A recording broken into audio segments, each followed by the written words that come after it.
Well, good evening, race fans, and welcome to the Talladega SuperSpeedway, home of round number 2 of the Vidane SIM500 SuperSpeedway Series. It's the 1987 cars, one of the newer pieces of iRacing content set to be on the center stage. Qualifying just wrapped up. We're getting ready to go racing for 2 heats. Tim Terry, Kevin England, and Paul Showtime Strickland in the production hauler. And Kevin, round number 2, 56 consecutive green flag laps last week. I don't know if they can top it tonight with these 87 cars, but we're sure going to give it a try. Yeah, it should be interesting to see whether these drivers can put that together. Smooth racetrack, but these cars are a handful even on this track. And yeah, I'm excited to be here and see how this is going to play out tonight. Getting ready to see heat race number 1 come to the grid. 27 drivers led by Rowdy Wes Hogue. Made it into the feature through qualifying, 2 laps, and now we will see heat races. So, Kevin, it looks like 13 cars each in each of these heat races. We're going to take 8 to the main event, so we're going to have 5 drivers out of each of these heats sitting back. And heat race number 1, there are some big names in here. Yeah, some familiar names, some fast names, and some names that just want to get this over with and get in through the heat race. Nick Hurt is going to start on the pole in the number 12. E.J. O'Rourke in the 41 starts outside pole. Mitchell Hunt in the 77 starts third. Stefan Marnick in the number 21 will start 4th position. Inside row 3, 5th starting spot for Kevin Brown. Matthew Baker in the number 5 starts in the 6th position. Josh Cox in the 06 starts 7th. Gabe Butler in the number 1 will start in the 8th position. 9th starting spot for Matt Zaccardo in the number 16, Gerald Livingston in the 10th slot here on the grid as they are getting some control tower instructions from Tommy Ryan, and they're just about to set them free, bringing you the rest of the lineup. And let me make sure I don't call out any admins or Tim's going to yell at me. 11th starting spot, Charles Johnson, 33. Parker Parrish in the 88 starts 12th, and well, I think James Staub is the driver here tonight, number 91. He starts shotgun in the 13th position. And Tim, what is your play here? You just got to be wide open, look for every hole, because the opportunities are going to close really quickly here in the heat race to get yourself forward. We've seen a lot of heat races here this week on Vidane TV, and this one here, let's just make the track a little bit bigger, a little bit longer in length, and set them free. We're waiting for E.J. O'Rourke to pop into the grid before we go, and it doesn't look like E.J. O'Rourke is going to make it. That is huge. The former B-Fix champion, multi-time champion here at Sim500, slated to start second. He is not going to be in the grid, so Nick Hurd is going to start alongside the 21 machine, Stefan Marnick, and then we're going to have Mitchell Hunt, the former Coca-Cola eNASCAR iRacing Series driver, to the inside of row number 2 with Matthew Baker to the outside. So that's big. E.J. O'Rourke supposed to start second with a 14-lap heat race. He may miss the show. Yeah, I have to wonder if he's going to try for a provisional or something. Usually you can find E.J. and Kevin Brown yelling at each other in Discord. I wonder what the deal is with that. And with the iRacing heat race formats, there's no provisionals. So he has to qualify into this show. E.J. O'Rourke is not even on pit road right now, so something must be amiss with the driver from Shrewsbury, Mass, not on the grid, but we're getting ready to go racing. This is the first of 2 heat races, 14 laps apiece. We're going to take the top 8 into the feature event, which will following the heat races, and it'll be a 65-lap contest for round number 2 of the SIM500 Vidane SuperSpeedway Series, presented by Rent-A-Racecar. I want to thank the folks at Rent-A-Racecar for hopping on board this season once again. They're getting ready to see a show as Nick Hurd rounds this field through 3 and 4 behind the pace car, getting ready to go green. Who do you got in this one, Kevin? Yeah, missing man formation here with O'Rourke out, but the 77, he's going to stay down there in that 3rd slot, and I think I'm going to go with Kevin Brown. Pretty good choice. Kevin Brown's going to be good. I think Mitchell Hunt obviously has been here a couple of times before, knows his way around the block. Marnick is going to be good as well, but we're taking 8. So right now with 12 or 11 on the grid, there's going to be at least 3 drivers that are going to be unhappy after this one. The pace car is in. It's Nick Hurd going to lead this field to green for the first to 14 laps. This is heat race number 1 to settle the final starting positions in the grid for round at number 2 of the SIM500 Vidane SuperSpeedway Series, presented by Rent-A-Racecar. Here comes Nick Hurd. Here comes the 21 of Marinick. Green flag is out. We're underway. Hurd living the high life as he gets a good jump with the Bud car right behind him pushing through. Not a good start for Stefan Marinick. I'm not sure if you missed a gear or whatever, but he's going to drop in and slot into that 4th position.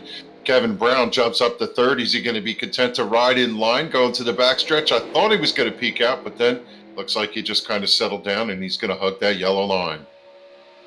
The great thing about this SuperSpeedway Series, Kevin, is that they run different race cars. They run different racetracks, and with this 87 car, it runs a little bit different than what we saw last week, and you can see it from about 5th or 6th place or so. Some of these cars just kind of drifting up the racetrack going down into the corner. You actually have to drive these race cars compared to some of the other race cars on the sim. When it comes to a super speedway, at least, they'll come by this time. Nick Hurd will lead lap number 1 with Mitchell Hunt tucked up to his bumper.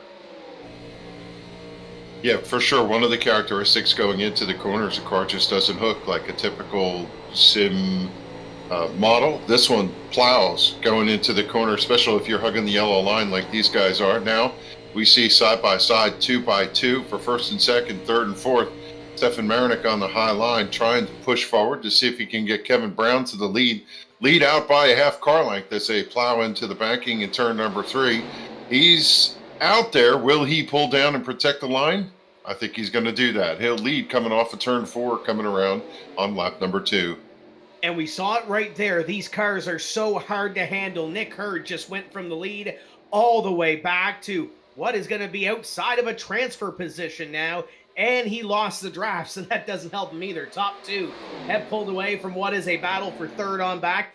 There's your 2 leaders, and there's the pack right there. The pack trying to settle those final couple of spots to transfer into the main event. We saw it, Kevin, the last lap by on that onboard. These guys are booking it down the back straightaway, 2, 12, 13, 14, 15, down the back straightaway in the draft. Yeah, these cars fly into the corner, and they don't have a ton of grip when they get there. They slide around, the back end wiggles around. We saw Parker Parrish off of turn 2 in the Gatorade 88. He went way sideways coming off the corner, but then he got a good draft. Now he's hunting the bottom there underneath the number 1. You can see them virtually in a dead heat as they come back to the line. Gabe Butler trying to keep that position up there in that top 8. As the top 2 have broken away, then you have 4 running nose to tail, and that contest is back there from 6th, 7th, 8th, and on.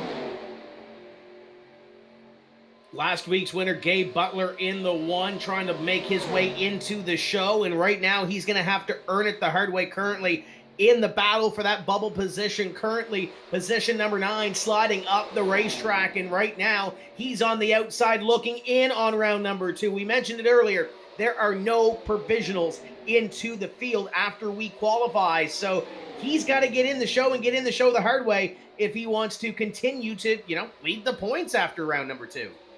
Yeah, right now he's odd man out as he has dropped back to that 9th position. Josh Cox in the DuPont Automotive Finishes Chevrolet, he's jumped into that 8th position, trying to draw the draft of the car in front of him and break away from Butler. Butler not going to let him get away, and what Butler could use is some help from Parker Parrish right behind him to shove him up and get him back into the mix.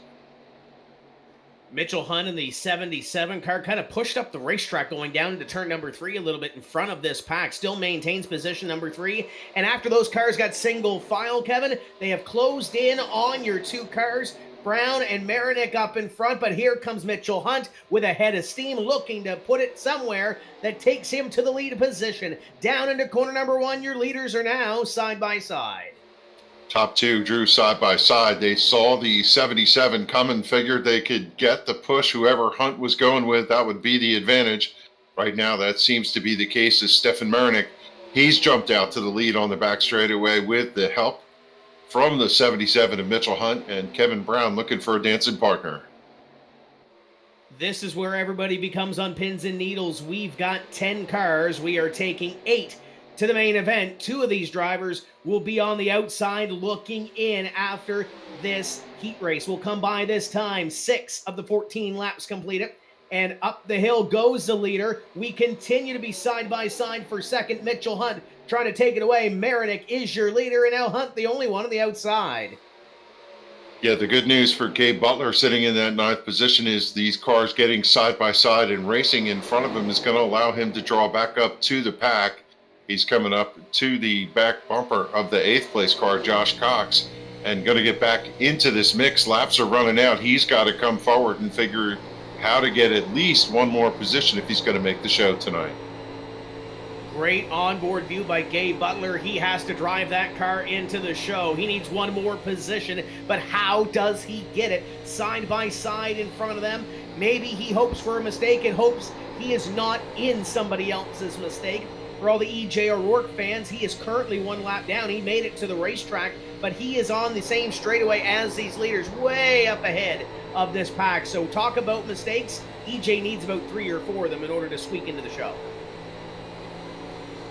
And the way these drivers are contesting up there for 1, 2, 3, 4, 5, they're side by side and running door to door, bumper to bumper. As we see the 33 of Johnson, he nails your leader, trying to get him to push forward, then slides high going into the corner, able to collect the car, keep it running in that lower groove.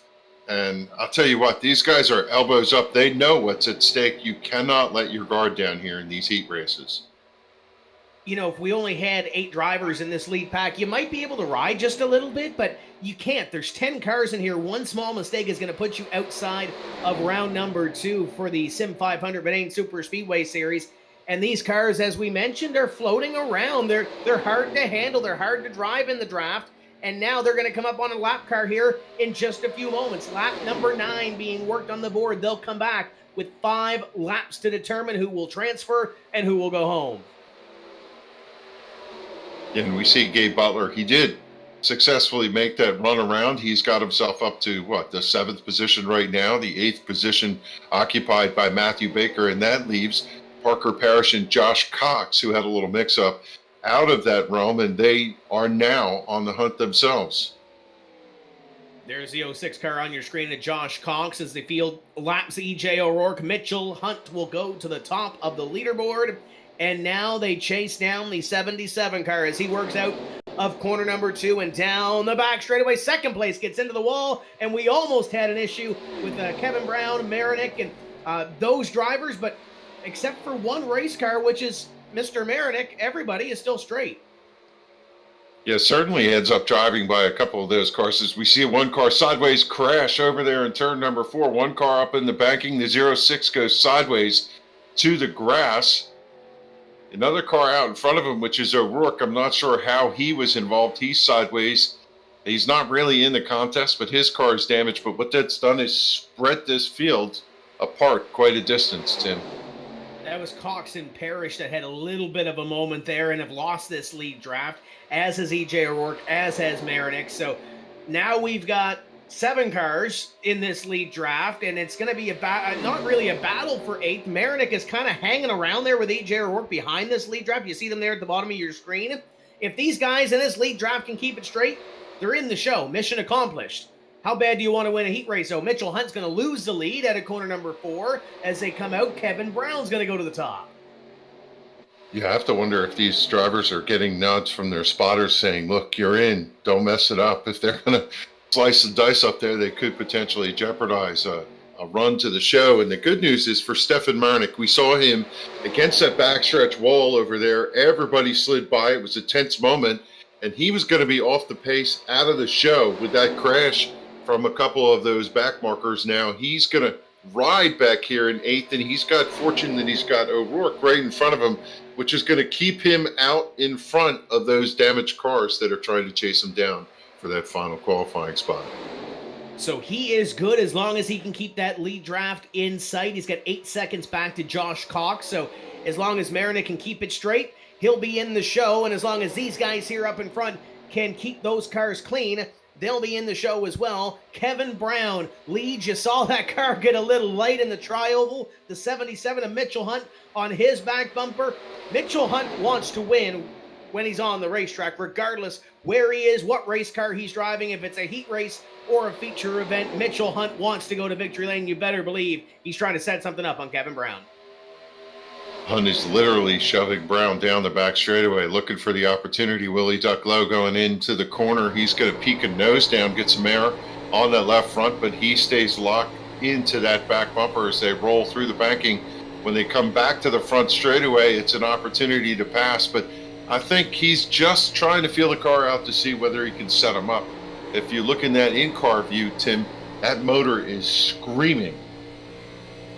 Yeah, you can see that thing go. You can see the telemetry as well. 213 going down into the corner. It gets tight down there. We are on the final lap of heat race number 1 to lock into round number 2 of this Vidane SIM500 SuperSpeedway Series presented by Rent-A-Racecar. Down the back straightaway they go, and this is the final opportunity. Marinik is there as well, so your 8 cars in your lead draft are there, as well as EJ O'Rourke. They go into corner number 3 for the final time. They're 3 wide behind him with O'Rourke coming to the outside of Gabe Butler. He's got to be nervous as they make contact, and Butler's around, O'Rourke's around, and 97 of Livingston's around. Unbelievable. This may potentially open up for some of those drivers in the back to sneak through and get themselves, well, a slot in the show as we see the finish. Brown and Hunt came across 1-2. Nick Hurd is coming out of corner number 4 through the tri-oval with Josh Cox in tow. I don't think, did Gerald Livingston cross the line? He barely crossed the line ahead of Nick Hurd. You can see it there on your screen. 0.4 of a second was the difference from Nick Hurd making it into the show and Nick Hurd going home, and he's going to load it up as we load up heat race number 2. Unbelievable for Livingston. He had run nice and calm all the way through there, kept himself clean, and I'm not sure what EJ was doing there on the outside to make him all that nervous, but in the end, Livingston fortunately made it through, and it didn't mess up his night. And I think the big story is EJ O'Rourke going home from that first heat race. He will not compete here this evening in the feature event, but the second heat race is set to grid on the racetrack, and Kevin, it's led by a super speedway veteran in the Tide number 10, Richard Beasley. Mr. RB, Richard Beasley is going to start us off here for heat race number 2. To his outside is Bruce Lee Weaver in the number 40. Thomas O'Leary, the 4th, is in the 08. He's going to start 3rd. James Haney in the number 55 starts 4th. Brad Brothwell in the 28 and John Wilco make up row number 3. 7th starting spot for veteran Rich Jett in the 36. Kyle Casagrande starts 8th. 9th starting spot, Steve Herring, the number 98. David Duke in the 78 starts 10th. 11th starting for Octavio Silveira, and Matt Egan will start outside row 6. 12th starting spot for the 02.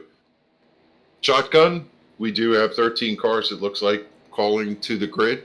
Matt Egan in the 02 as we get ready to start heat race number 2.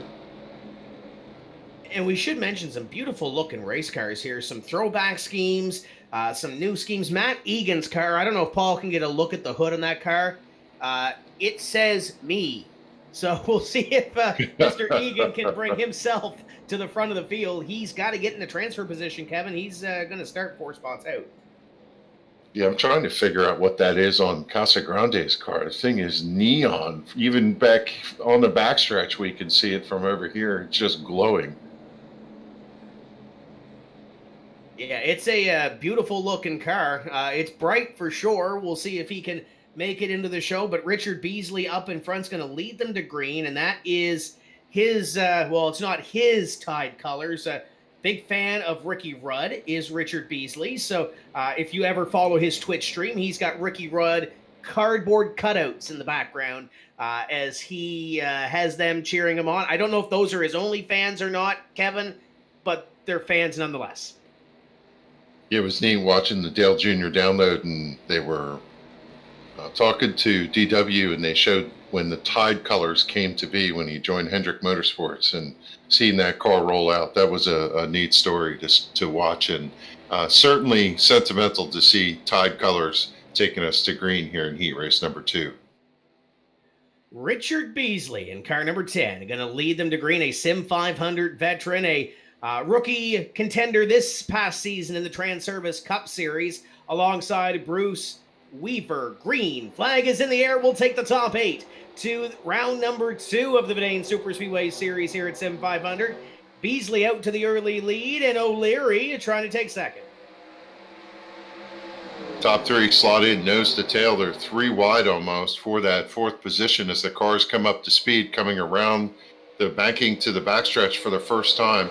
And they are almost, well, pretty close to 4 wide back there. I see the David Duke number 78 ducking down on the bottom, and it is the neon Kyle Casagrande car, the meat and the sandwich, as they have to be careful going into this corner.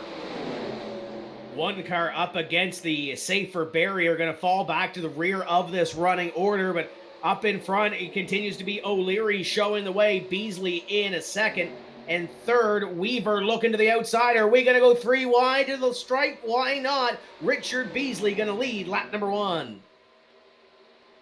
Beasley out front has a lot of company there in the 08 of O'Leary, the 4th. He's going to poke out and get his green and black car out to the lead.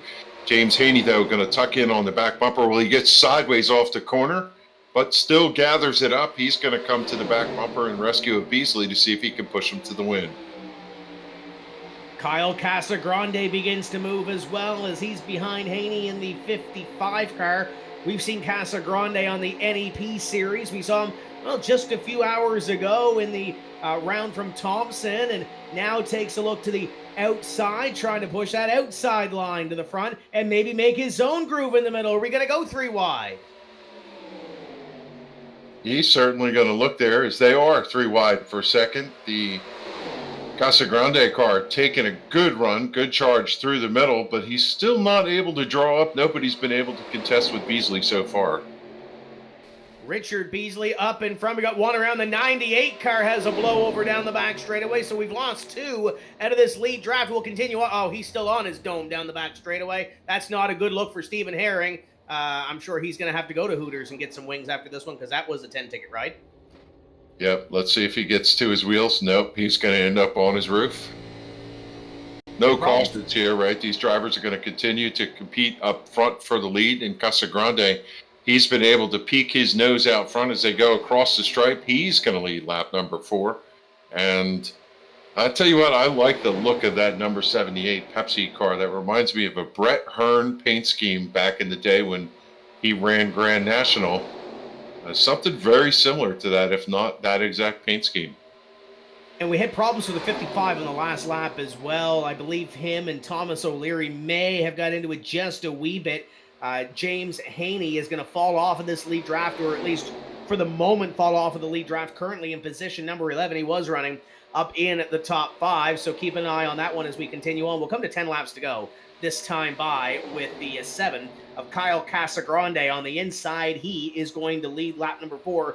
Beasley to the outside, side by side for position number 2, and it's starting to become a party up here. We now have 10 in the lead draft. Yeah, still a lot of miles to go, but Octavia Silvera is the driver who's on the out, looking in.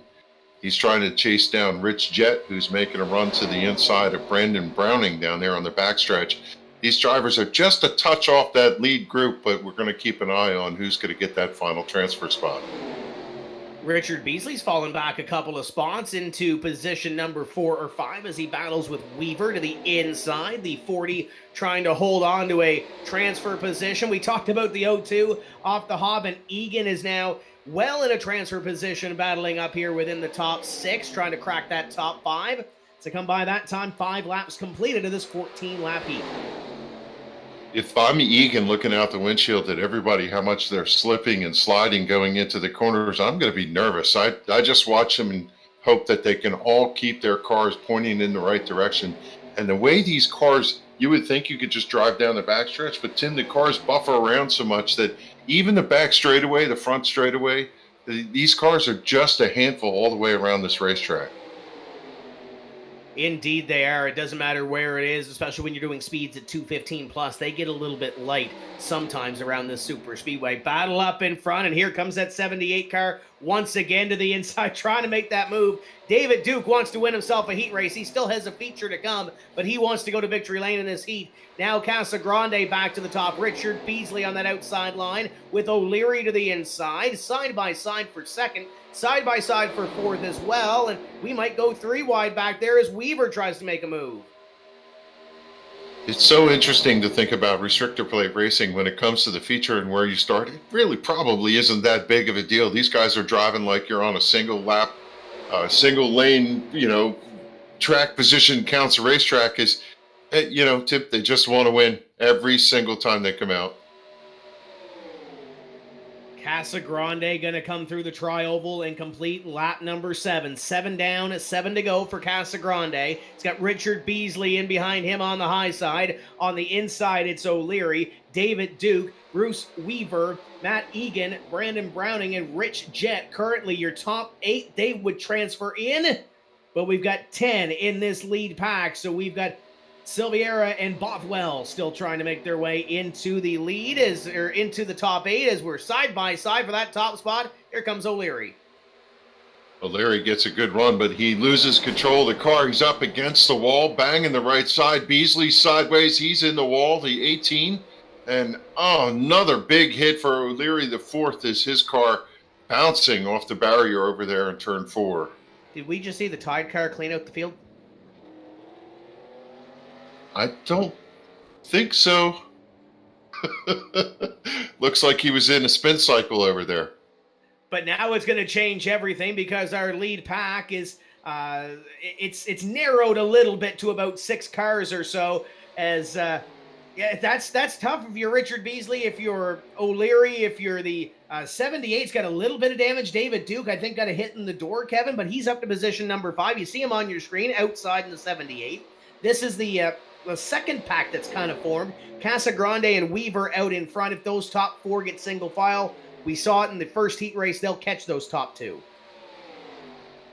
Yeah, it looked like a little game of pinball over there in turn 4, and a couple of our drivers here in this top 8 do have damage. The 0-2 of Matt Egan, the right rear of that car is wrinkled a little bit. Even the back end center of the 36 of Rich Jett running in 3rd is pushed in. You have to wonder whether they're going to have enough to push themselves up to the top 2. Right now, Bruce Lee Weaver, he's weaving and bobbing, trying to get around Casa Grande. He's going to draw alongside. They're side by side going through. He's got a great run, pulled the draft at the end of the straightaway, drives the car high in the banking. Can he pull it down and get him alongside of the number 7? Casa Grande has a good run up off the corner, and he's going to maintain space. But he's not done yet. Here comes Weaver to the outside. Side by side for the lead. The top 6 are kind of in your screen. Top 2 side by side, 4 in behind. The battle for the transfer spot's not really a battle for transfer. It's Haney and Bothwell running together, 7th and 8th. And then they got about 13 seconds back to O'Leary and Beasley. But we saw this in the last heat, Kevin. If something does happen to these top 6 and they can't get to the line, it would open the door for O'Leary and Beasley, who are currently on the outside looking in 9th and 10th.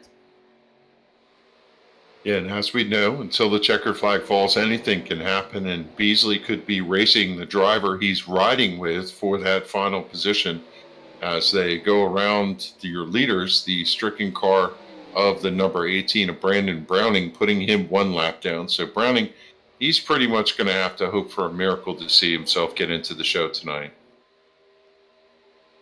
Working lap number 12, so 3 laps to go in this heat race. Those are your top 2. They can breathe a little bit easy as long as they keep it straight. And then back to this battle in here for 3rd, 4th, 5th, and 6th. And 1 car into the wall, and that's David Duke. Duke in the 78. I think that was all by himself.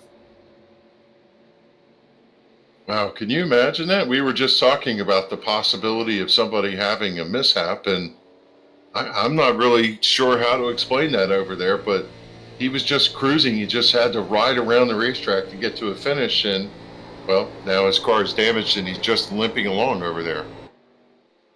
7th and 8th were running together. James Haney just passed the 78 of Duke. The next car in line is Bothwell, and he's entering turn number 3, as you see on your screen. So got a little bit of breathing room there, and then Bothwell has about 12 seconds or so back to O'Leary. So right now, they are fine. Say right now, because that could very well change. Your leaders are running down the back straightaway. They'll come to the white flag next time by. Kyle Casagrande and Bruce Weaver down into corner number 3, looking to settle this amongst themselves for the win. Went back and took a peek at what was going on with David Duke. The car, there's a little bump, one bump on this racetrack off of turn number 2, and it almost looks like he clipped that bump. The car chased it across the backstretch, hit the wall, and then when the car bounced off, it just pitched it sideways. And that's a really unfortunate incident for Duke. We'll see whether or not it's going to cost him a qualifying position tonight's main event. These drivers are on the white flag lap. Last lap in heat race number 2, and here comes Weaver. Why not make a move to the outside? The 9th place driver is 40 seconds behind, or if you wanted to say it, ahead of the leaders right now, so they can plan to make some moves, Kevin, as they come down through 3 and 4 for the final time. Weaver's car gets sideways, tucks back in behind Casagrande. Yeah, Weaver's car slipped up as he went into the corner. They got 2 cars slow in front of them. They're going to go around them hopefully cleanly. Casagrande looks like he has things in control here as he slides up to the outside of Beasley. And you're going to see Weaver try to sneak away and get the win, but he's not going to be able to do it. He's going to have to settle for second. There are your top drivers on your screen. Rich Jett came in there for 3rd at the end. Egan for 4th. Silveira in position number 5. James Haney comes across in 6th. David Duke coming through the trioval right now in position number 7, trying to get that spot. He will. And then Brad Bothwell will come through the trioval and complete his race in 8th, and that'll be your final transferee. Yeah, very fortunate for Duke. He was able to get the car righted. He had enough speed to keep himself limping around the racetrack, and he's going to settle in for that 7th position. So that answers that. And unfortunately for Richard Beasley, he's all washed up, Tim. Yeah, we might have to see if we can catch up with Richard Beasley after he clears the infield care center after that race. That's tough. One of the super speedway veterans that we see here at SIM500. We mentioned a lot of these guys do a lot of the SIM500 series, including the Trans Service Cup series, the big series on Monday night. And Richard, what happened? Beasley, what happened? We got into it. What happened? What did you see out of the windshield between you and the 08? Well, the 08 got loose, overcorrected. I tried to lift to give him room to catch it, but the cars behind us didn't slow down. You've driven these 87 cars. It's a weird night. You didn't make the show. EJ O'Rourke didn't make the show. There's some big names going home here. These 87 cars are dancing and jiving all over the place. How hard is it to keep that car straight in the pack? It is hard. It's real hard. You got to definitely have a little bit of practice and a steady hand to keep these things straight. I know you got a lot of fans watching on your Twitch stream. I know you got a lot of fans here on Vidane TV. Who makes it happen for the number 10 team? You guys, you, Tim, all you guys over here at Vidane, SIM500, Chad, Pedro, Daniel, all the guys down on the team name channel down there, all those guys, they're the reason I stick around. Pedro, is he spotting for you tonight? Was. Well, I mean, he's not now, so you guys are going to go grab a couple of brews or something in the infield? I think maybe he might climb atop the spotter stand for Chad there. So you're done for the night. You're all washed up. Yeah, we're pretty much washed up tonight, but we'll be back. Okay, you and the Rickies Go Party. Have a good time. Thanks for joining us. Well, Kevin, there's Richard Beasley. Tough break for the number 10, one of the Trans Service Cup Series regulars. He, EJ O'Rourke, among the drivers not making it into the show. But we do have 43, the final couple of moments in the warm-up session happening now, and then we'll go racing for 65 laps here tonight in round number 2. And these drivers have 5 minutes to go out, shake the car down, get it set up for the feature. They're going to check their wheels, check their, whatever it is they're checking. And as they go around, I think, Tim, you start to look at the factor of restrictor plate racing and you wonder, is teammates and drafting and strategy and all that come into play when the car is just so hard to drive. I really feel like a lot of times it's just stay out of the wrecks and keep the car heading in the right direction here. This particular mod is so complicated to drive. And you just heard it from Beasley. The cars get free. They get light in the draft. You have to drive these race cars. You have to get up on the wheel. It's not a typical super speedway where you kind of have a little bit of control. And speaking about control, here's the guy that's going to start on the pole. Rowdy, we talked earlier about this car being a handful and you having to learn this race car. How much are you going to learn from the pole position tonight? Man, I don't know. I was talking to my teammate who's going to be starting P2, and the first thing I told him is, don't be surprised if I don't jump the field from P1. I'll tell you what, if you're not used to these cars, you got your hands full. I've been practicing throughout the week just for qualifying. I don't think I've ever done that before for sim racing, just to get past those heats and not have to worry about them. But I'll tell you what, you're going to see a lot of rear ends hanging out on corner entry and exit. You're going to see a lot of strategies play out. And I'm going to learn as I go here, Tim. This is going to be an interesting one. We got to see 2 heat races. Did you learn anything from watching those heat races? Did you pick out anything that you might be able to use in this feature coming up? Really easy to blow these cars over. I learned that, and I also learned to keep her straight and don't snap the rear end out. But no, seriously, I did, and I was telling the guys that's the one thing that these guys have to have benefit them that were in this heat race is the opportunity to practice. And I watched a little bit, seen how they worked, saw the suck up in the draft isn't bad whatsoever. And I learned, you're not out of it until that checkered flag flies. So I'm looking forward to it, guys. Thank you, Tim, for coming on board with us here at Vidane. Thank you, Paul, putting this on, as well as Mr. England. And shout out to everybody watching. Shout out to Casey Feaster. He is a front-wheel drive, short track, dirt track veteran down here in Florida. He has Vidane TV pulled up on his big screen in his bedroom right now, laying back, listening to you guys call the action. Well, that's awesome. We appreciate it. Go get him tonight and put on a show for him. Put this thing out in front and put it in Victory Lane tonight. I chose the Rowdy scheme for this. Hopefully it's showing up for you guys, the Rowdy Burns scheme, because it's checkers or wreckers tonight, boys. We're going to try to get it done. Well, there's Wes Rowdy Ho going to start from the pole position. And Kevin, the final couple of moments here in this warm-up. Then we're going to let these guys loose for 65 laps. We've been saying it before. These cars are loose. These cars are unpredictable. What do we expect when we throw the green? Yeah, mayhem. I think about these drivers. They know there's quite a few laps. One of the things we know from this car, as you said, I think the way to describe it is it's light. We've watched this car's race on Thursday nights here on Vidane TV and SIM500. And if you turn the car, put wheel in it to turn left in the corner, when you turn it right, that rear end is going to snap out. And it is, even the most dedicated sim veteran is going to have a handful. That car can go around. It also will snap out to the right. So really what you want to do is just be really gentle with your steering, never get in a position where you have to turn hard, left or right. And especially, we know, going down that straightaway, like we see the 28 of Cale Yarborough flip that car one time at Daytona, the car gets really light and dances around. You're not down into the racetrack, even when you go into the banking. So, Tim, I think you just have to play it safe, give yourself room, and find your lane where you can comfortably steer like you're driving on the highway. You see these cars beginning to grid. Round number 2 of the SIM500 Vidane SuperSpeedway Series. The race for the belt, the chase for the belt, comes to Talladega with the 87 cars. Want to thank Rent-A-Racecar for being a sponsor on this deal this season. And we are getting ready to go. Pace car rolls off, and Kevin, it's led by Wes Hogue and Jonathan Goke. Yeah, I would love to be a fly on the wall in their practice sessions and figure out how they qualify so fast, because that's an art in itself. And congratulations to the teammates for securing 1 and 2. Tommy Ryan's going to start third in the 99. With his outside is Jason Barham in the number 83.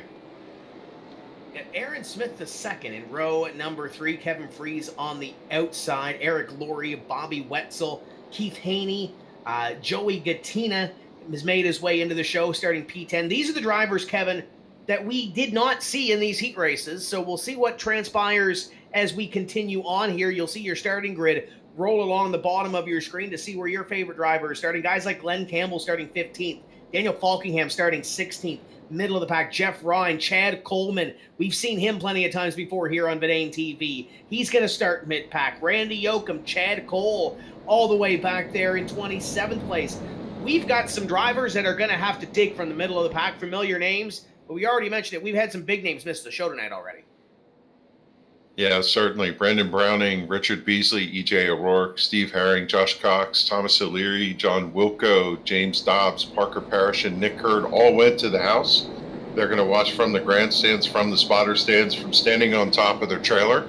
But for the rest of these guys, it's butterflies time. You're going to have Hogue and Goki going to take us to green as everybody's pulling those belts tight, getting ready for Talladega action. Doesn't get any better than this.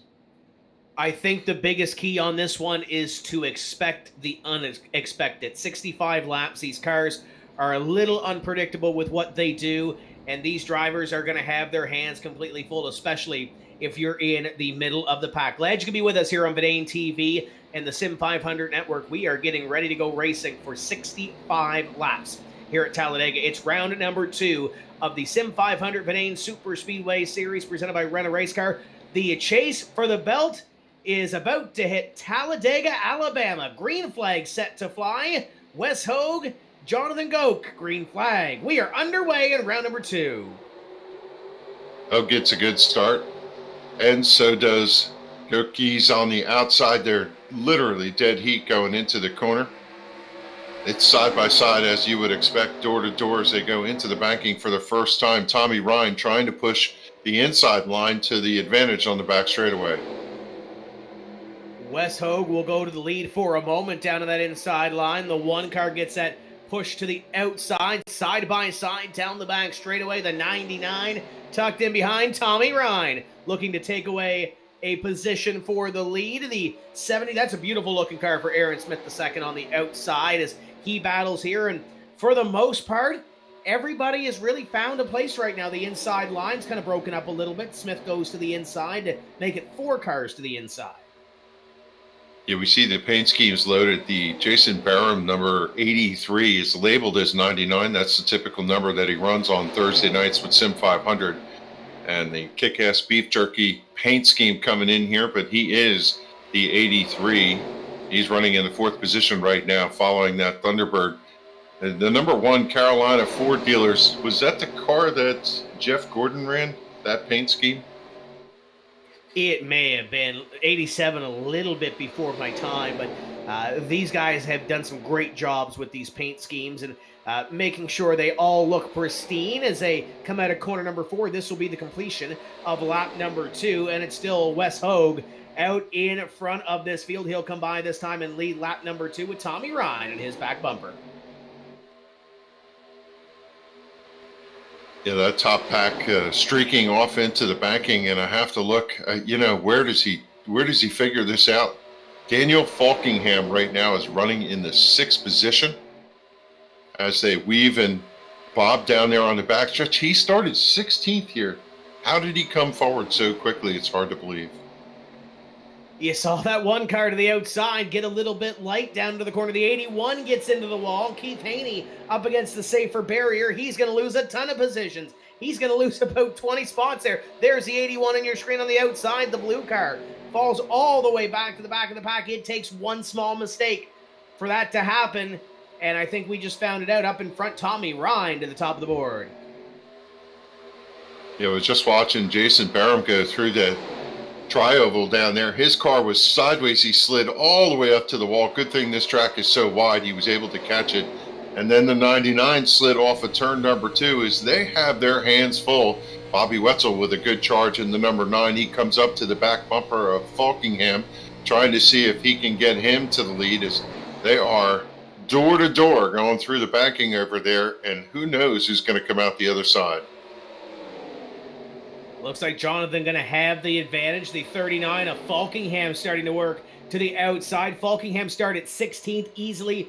the biggest mover of the race so far, trying to get to the top of the board. Currently in second. He's got help from Bobby Wetzel behind. The 39 of Daniel Falkingham trying to go to the top, but Goki on the inside going to hold that spot.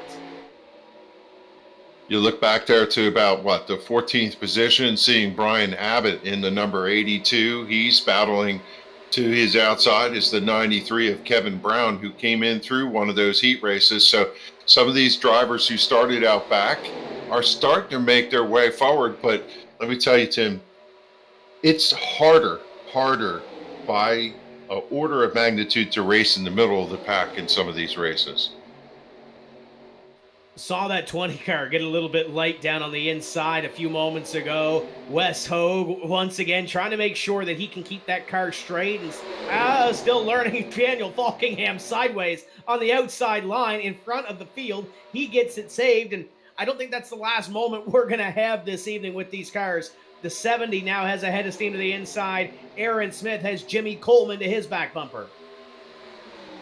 Yeah, Aaron Smith has a good run on that inside line as the 20 in front of him dropped down, blocked his momentum, and Wes Hogue sideways into the corner, but then he hooks the car up and drives up out of the corner to a car length lead, and he's out there all by himself, but he's going to have a challenge from the outside. Here comes Jonathan Goki, his teammate, and Jonathan has such a good run, he's going to score the lap.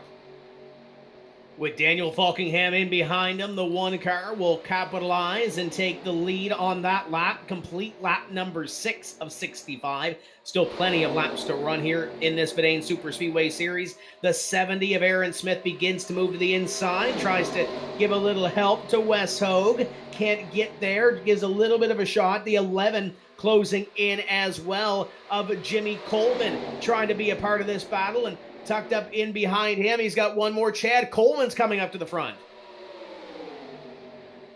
There are battles all over this racetrack as the outside lane way up against the wall. They're going to drive down the banking here in the tri-oval, come through to the start-finish line. It's going to be the outside line with the advantage as we see, well, Falkingham was on the outside. Now he's the meat in the sandwich running through the middle over there in the banking. These guys have got to be nervous, and we see the number 1 having better part of valor. He's going to drift back a little bit and tuck in the inside lane. Is right in front of him. The 9 car wobbling all over the place. Bobby Wetzel has his hands full over on the backstretch. Haven't said much of Joey Catina's name, but Joey Catina at the bottom of your screen, that 14 car on the outside, starting to make a little bit of a push towards the front of the field. The 20 car of Wes Hogue still to the inside. Falkingham kind of playing both grooves a little bit up in front.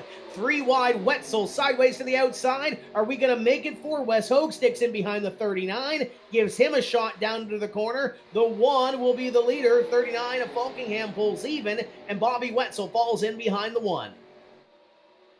Yeah, they settled that battle out front. And if I'm someone like Jatina sitting back there in that 8th position, I'm watching out my windshield to see if somebody's going to go squirrely. And, you know, look to the inside. You see the number 38. Well, we always say, where did he come from? You're going to hear that name for sure. What a good run early in the going here for the Coleman to come up through and be competitive. He always finds his way, like Falkingham, to the front. You just rode on board with Joey Catina up in front. The 20 car might have been loose, and he might have had a little bit of help from the 70 pushing him in behind. Wes Hogue scored as the leader that last time by. Daniel Falkingham has the advantage through 1 and 2. They pull even with the 20, side by side down the back straightaway. Wes Hogue to the inside, the 39 to the outside with help from Bobby Wetzel. We'll call it again over there on the backstretch, that neon-colored number 7 of Kyle Casagrande. We're watching him come through the field. He started from the heat races out in the back. He's knocking on the top 10 as, boy, they're really tight here in this mix. Everybody is wound right to the top of the rubber band. I don't know how they can keep this up and not mix something up here. Yeah, they're just waiting on pins and needles. Something has to give at some point, but they are doing a fantastic job. There's Kevin Brown. He had to come through one of the qualifying heats as well, right ahead of Casa Grande, trying to make something happen and trying to knock on the door of the top 10 to the inside of Glenn Campbell. He is in the 44. Great shot of our pack down the back straightaway. I think the only safe place right now is out back with those guys single file. Do we have one? It almost looked like a little bit of smoke there down the back. Yeah, and I look back there and say, who's riding back there waiting for the big one to take out a couple of these well-known contenders? And I see Mitchell Hunt in the 77. We know he's supremely fast and is going to drive up. He is kind of hanging right there on the back of this lead pack as the yellow comes out for the first time here tonight on lap 11.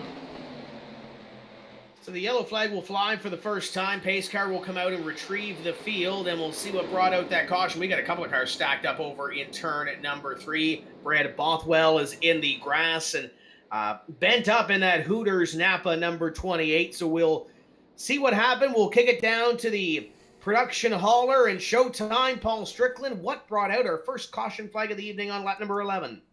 Well, looking at the tapes real quick here, Tim, looks like it may very well have been a wreck. Going to take a look at the Kick-Ass Beef Jerky instant replay here. We'll get it all queued up here for you and show you exactly what went down. And we can tell that there's a couple of cars pointing in the wrong direction on a couple of different axes. We'll get this backed up here, and it looks like it may very well have been a little bit of help.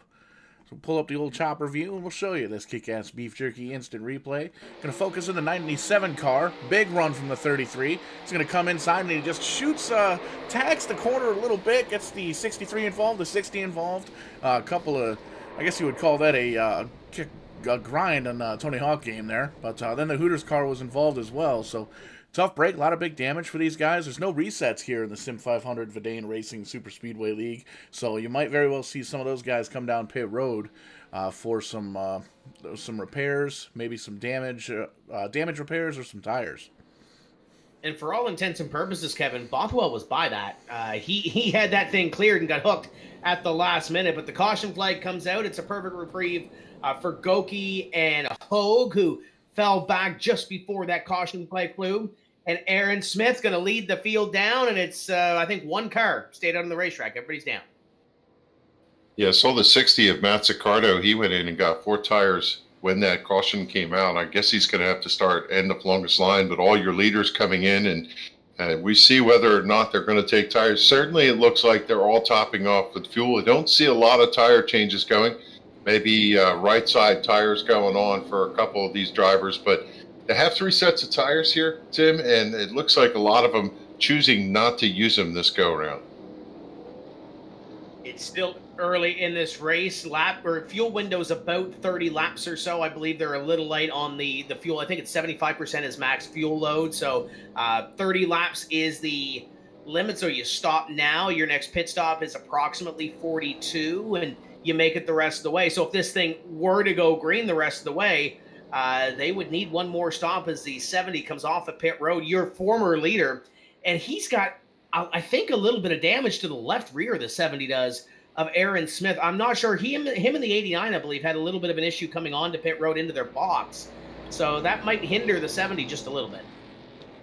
Yeah, you have to wonder if Aaron Smith, that left rear is crinkled. We could see it with the binoculars over here. It's pushed in pretty hard. There's a hole in the, well, sometimes that hole helps. It lets the air out, but I'd imagine he's still going to bring that car back to his crew to do a little repair damage before he gets back into the hunt here. So a moment just to catch our breath a little bit. Bruce Weaver is scored as your leader. He is pacing behind the pace car into the lead position with Brian Abbott in position number 2, and then the rest of the field, I do believe, Daniel Falkingham in the 39, Chad Coleman, Bobby Wetzel, your top 5 as they pace. Kevin Brown, Wes Hogue, Randy Yoakum, haven't talked about him a whole lot this evening, Jeff Ryan, and Tommy Ryan complete your top 10 as we pace under caution for the first time this evening. We'll complete lap number 13 this time by. Looks like Weaver is going to stay out on the racetrack and Abbott is going to come to pit road.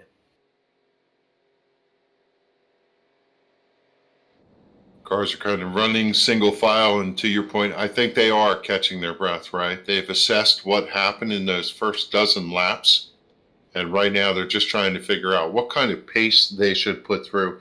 You see the cadence of the race, Tim, change a lot of times when you come back after a caution. Some drivers go, this was nuts, I'm not going to run as hard. Some drivers say, you know what, I think I'm going to try and mix it up and come forward. But certainly with pit stops, you see different strategies going on. It mixes where the drivers were running, who they were comfortable in running with, and cautions breed cautions, but this always changes the complexion of the race whenever you have an early race caution.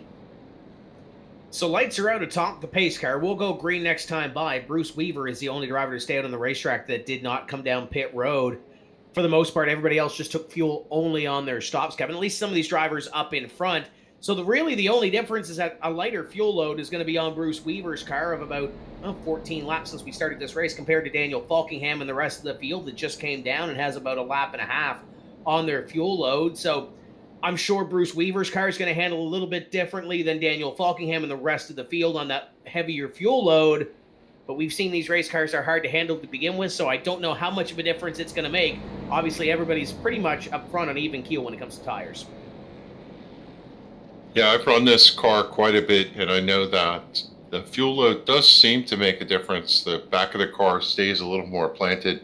When you drive the car in the corner with a low fuel load, you almost have to lift just a little bit and let the car drive in on the right front. If you drive it in hard, it drives in on the right rear. Without that fuel load to plant the right rear, the car gets a little bit loose. So we'll have to see if our leader with less fuel in the tank can navigate these corners. And it doesn't matter what you do. When you go into the corner, the car is always going to slide up. This car just doesn't have the traction of a modern car.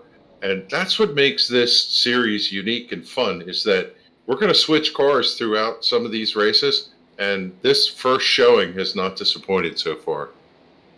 The first one and a change races that we have had here so far, with being 13 or 14 laps into this one, have put on a pretty darn good show for this Vidane SuperSpeedway Series at SIM500, presented by Rent-A-Racecar. Bruce Weaver going to lead this field through the tri-oval and see the green flag here momentarily with Daniel Falkingham to his outside. There's the green flag. We are back underway, completing lap number 14 in round number 2.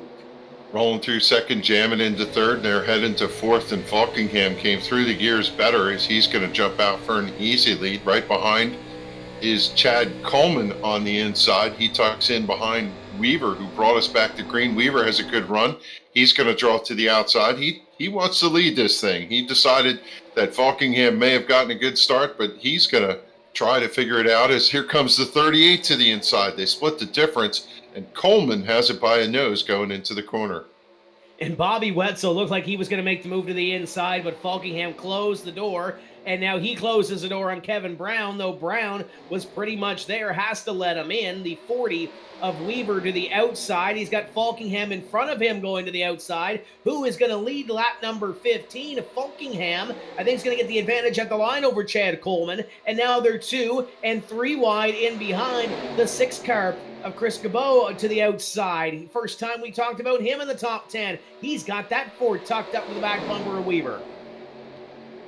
Great job by Wetzel over there. His spotter must have been screaming at him, low, quarter, because he did not have the clearance to come down, and it was tight. We thought for sure that Kevin Brown may have had to breathe the throttle to keep from getting into him, but Brown now tucked in behind Falkingham, and cream rises to the top. We said Chad Coleman was going to make an appearance. Well, here he is hunting the lead over there coming off the corner. It's going to be Falkingham leading this, and Coleman on the hunt from the bottom as they look like they're favoring the top line right now. And a couple of drivers we haven't spoke about since the heat races. Kyle Casagrande to the inside. Matt Egan to the inside. Welcome to the top 10, boys. Casagrande runs in 6th inside, trying to take it away and trying to get a top 5 run out of this thing. He's got the me car in behind him, and Egan, as they are even up in front, side by side, as Weaver may have tagged the wall going into 3.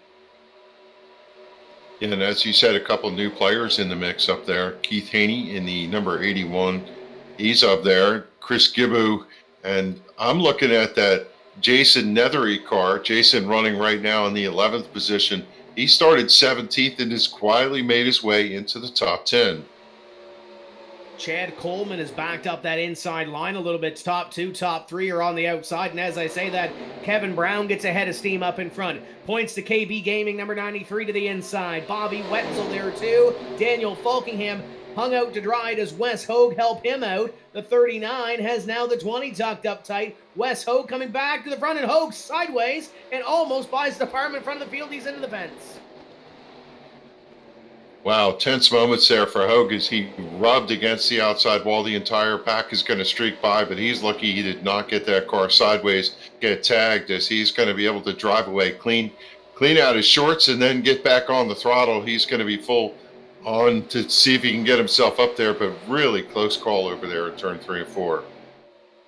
Back up front, continues to be 3 wide, now 2 wide, and Bobby Wetzel sideways onto the apron, and that's not going to help efforts for the number 9. He's going to be way out of the pack. Kevin Brown now leads the outside line with Falkingham and Casagrande. Chad Coleman to the inside.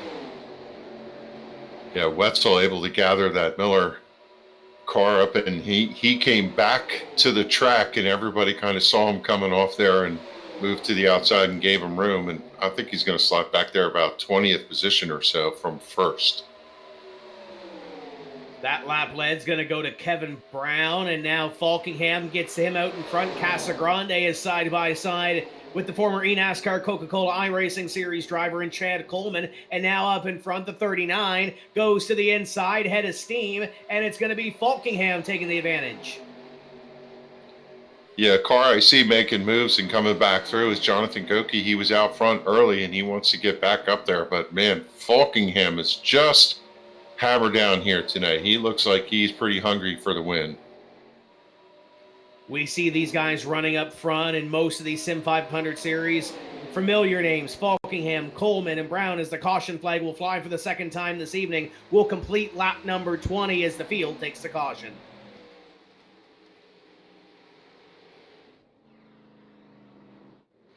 Yeah, caution number 2. As the pace car trying to catch up to Falkingham, who streaked by the start finish line, and he's going to come to the backstretch, and he's going to have to ease out of the throttle a little bit so the pace car can pick up the field. Paul, what do you got on the Kick-Ass Beef Jerky instant replay?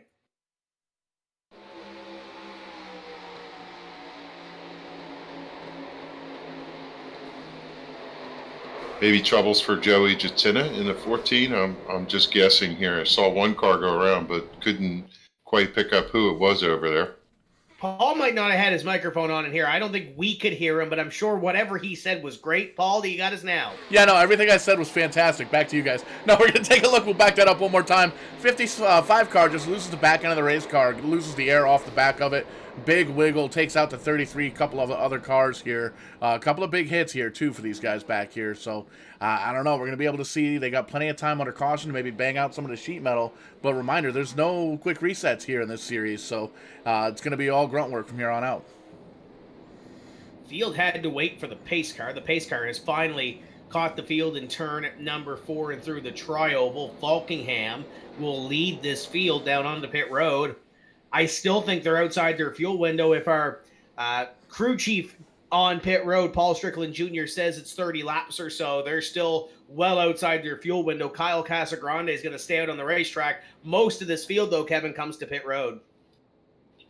Yeah, everybody goes to the attention of their crew. They're going to fill up. They do have a couple sets of tires, so some of them might look at the laps, 20 laps in. This might be the good time for them, but certainly you can't risk a long green flag run and having to pit under green. So anytime they have the opportunity to pit for fuel, they're going to do it. As we have 4 cars out on the racetrack, and it does look like Joey Jatina is your lucky dog. He's streaking around the pace car. He'll go back and pick up the back of the field here for the restart. So Daniel Falkingham led the field onto pit road. He took 4 tires. He is going to be led off pit road by Gale Brooks. Chad Cole's in front of him, Glenn Campbell, Raymond Reitnauer the second, Dwight Beverly, Tommy Ryan, Jeff Ryan. You get the point. List goes on and on. So tires take a little longer to put on the race car, and I think he might have been a little bit delayed on pit road. So Daniel Falkingham is going to be in the middle of this pack when we go back to green. Yeah, certainly these drivers are going to be happy to have good tires. I don't know that the tires make that much of a difference with the way the car's handled. They're still just all over the place, even on fresh 4 Goodyear tires. But I believe that they are happy to have 4 tires every time you can get them. And, well, like we said last time, every time you have a caution, it mixes up the field. And I have to say that number 7 out front has been fast all night. Now we'll get to see what he can do from the front position. Obviously missed it a bit in qualifying, had to go through that last chance race or one of the Consi races to get in to the show. But Kyle Casagrande, the driver we're used to seeing on the NEPS broadcast, and we'll get to see him again hopefully on Monday evening for the next NEP race. So, but he's trying to go in there with a Vidane Super Speedway win and trying to chase down that belt and pick up that championship belt from Vidane and SIM500. And, of course, Rent-A-Racecar. And you know what? Christmas is coming, Kevin. Perfect opportunity to contact Rent-A-Racecar because they are now booking rides for the 2021 season at Stafford Motor Speedway. Everything that you need to go racing. It's not a ride-along. It's an actual race. Go over and check them out on Facebook. Get your package booked because Christmas is coming. A race car is not going to fit under the tree, but a package from Rent-A-Racecar definitely will. I can't imagine what that would be like on Christmas Day to get one of those packages. And, you're going to go in, you're going to run heat races, you're going to run a feature, you're going to race. And that's the real cool part of it, and the deposit covers any race damage. And as long as you keep your P's and Q's about it, you can go out and have a once-in-a-lifetime experience. And Rent-A-Racecar is going to just take care of everything for you. It's such a cool opportunity, a chance to get in a real race car and compete. It's not a ride around on a racetrack. You're going to go out and have a good night. We had a handful of drivers come down pit road under that last lap there to, I believe, maybe top up on some fuel, but we're getting ready to get doubled up and going back to green. And you mentioned drivers that are going to run the Rent-A-Racecar program in 2021. Jarrett Bulliard, our champion from last season, I believe is going to get his ride at Stafford this year, but we haven't talked a whole lot about the champ tonight. Last time I scored in 21st position, started 25th, was one of the last drivers to get in on time here this evening. Haven't talked a whole lot about the defending SuperSpeedway champion, but I'm sure it's not the last we're going to hear from him. I know he's got one of his teammates back there in Wes Hogue, sitting back in 19th place, so keep an eye on those drivers as they try to make it through the middle of the pack as we close up on the middle half of this race. We'll complete 23 laps when we come back to green. Yeah, the fun part about restrictor plate racing, like the real world, anybody has a shot, legitimate. The cars are all the same, and you just find yourself in the right place at the right time, and you could come off with a win. And we have a couple new drivers up here in the top 10 that we haven't talked about tonight. Don Runkle Jr. in the 00 is there. The Superflow 71 of Gail Brooks sitting there in the 9th position inside row. You just have to look and wonder whether we're going to get a surprise here tonight of some of these drivers that have been riding out in the back. We'll see who can surprise us here in the middle portion of round number 2 for the SIM500 Vidane Super Speedway Series, as Kyle Casagrande is the control car, working his way down through the tri-oval and getting ready to see the green flag for the 3rd time here this evening, wrapping up our 2nd caution period of the evening. Green flag flies, and we are back underway, and Casagrande has help from Kevin Brown in behind him. It was a really slow restart. Everybody kind of on pins and needles. It provides the opportunity for the accordion effect, but so far it's clean as they run left through the banking. We see Casagrande. He's out front and able to break away, but everybody else is mounting speed as they go down that back straightaway to try and hunt him down. It's almost like Kevin Brown missed a shift or the car coughed or something like that in turn 2, but he's going to get the run down the back straightaway into 3 and to the outside, the 93 of Kevin Brown trying to go to the top of the board, and now Chad Coleman is on the back bumper of Casa Grande. The one of Goki back up here towards the front of the field. Got the 34 to the outside of Netherly as they come across the line. Casa Grande is going to lead lap number 24, but Kevin Brown's got the head of steam. One car out in the fence, turn number 3, Jim Brooks in the Unical number 76. He was able to gather it up. He comes by here with right side damage. He's going to slot in a 24th spot. He's dropped back a little bit, but able to keep that car heading in the front direction as we see David Duke in the 78. He's running 21st. He's the first car back there 2x2x2 all the way through those 10 rows. Oh, and Goki sideways, and we're going to stack them up here in turn number 3. Caution flag will fly, and that car just got light in the draft, and it's going to take out a ton of good race cars. Oh, the 40 of Weaver into Gale Brooks. That was a late hit. Yeah, the big car that went around over there was the 00 of Runkle. We just talked of him, and he just got hit and hit and hit as huge pileup coming out of the corner over there. It all started with the one car of Jonathan Goki and Paul. As we kick up this kick-ass beef jerky replay, it was all by himself. Yeah, we're seeing that a lot with these cars now. We were talking to Rowdy Wesley Hogue earlier, you and I were, Tim, before the race, and he's saying that during practice, the car, it really gets upset very quickly. The back ends are real light, it seems like, and the more fuel you burn off, the lighter the back of the car gets. So we're going to focus in here. The 00 car got hit quite a bit, and you're going to be able to see right out in front of him. Loses the back end of the race car, Goke does there in the number 1, and everybody on the high side just seems like they tried to avoid it by going high, and unfortunately the ran out of room there. You see a couple of big late hits. I believe we learned that definition in the NEPS race earlier. ARCA brakes, guys in the back just not hitting the brakes before they get into that calamity there. But man, tough break. That's a lot of big hits for some of these drivers in the back of the pack. And we saw in that replay too, once Goke got sideways, he kind of came down the racetrack and got Chad Coleman. Coleman has a lot of damage to the right-hand side. I would anticipate Coleman coming down this time to not only get service to the race car. I mean, this would almost be, they're still a little outside the window. They're just under 40 laps to go to get to the end, so they can't make it on fuel. But Chad Coleman going to be one of those drivers down on pit road to get service to his race car. I think he's one of the first ones at the front of the field to come down. Yeah, for Coleman, if he ends up with a good finish here tonight, he's just literally dodged a bullet. That car was sideways. He used the banking to straighten it out. He was about to lose it outright. Somebody else tagged him, straightened him out, and he's able to power the car up out of 4 and drive away from that incident by all rights. He should have been in the grass over there, and if he ends up with a good finish here tonight, he just drove straight through the pits. I didn't even see him stop there. Not sure if he did or not. Final couple of cars coming off of pit road after getting service, and we'll see what they can do from the back of the field. That's going to eliminate, I believe, a couple of cars from this race. We'll see who ends up on the virtual hauler after that incident, but that's going to knock us a couple of cars off the lead lap. Currently scored is 32 cars on the lead lap after 27 laps of competition, or 27 complete this time by. Kyle Casagrande is your leader. Kevin Brown, Jason Netherly, Matt Egan, and Jimmy Coleman, your top 5, with Wes Rowdy Hogue right in behind. And through all of that, Falkingham was able to get through. He is scored in 7th. Yeah, Falkingham running high on the back straightaway there. I'm not sure what he's doing, but I did see the 38, watch the replay. He drove right through. He must have missed his pit. He's going to have to pit this time by. He did not find it.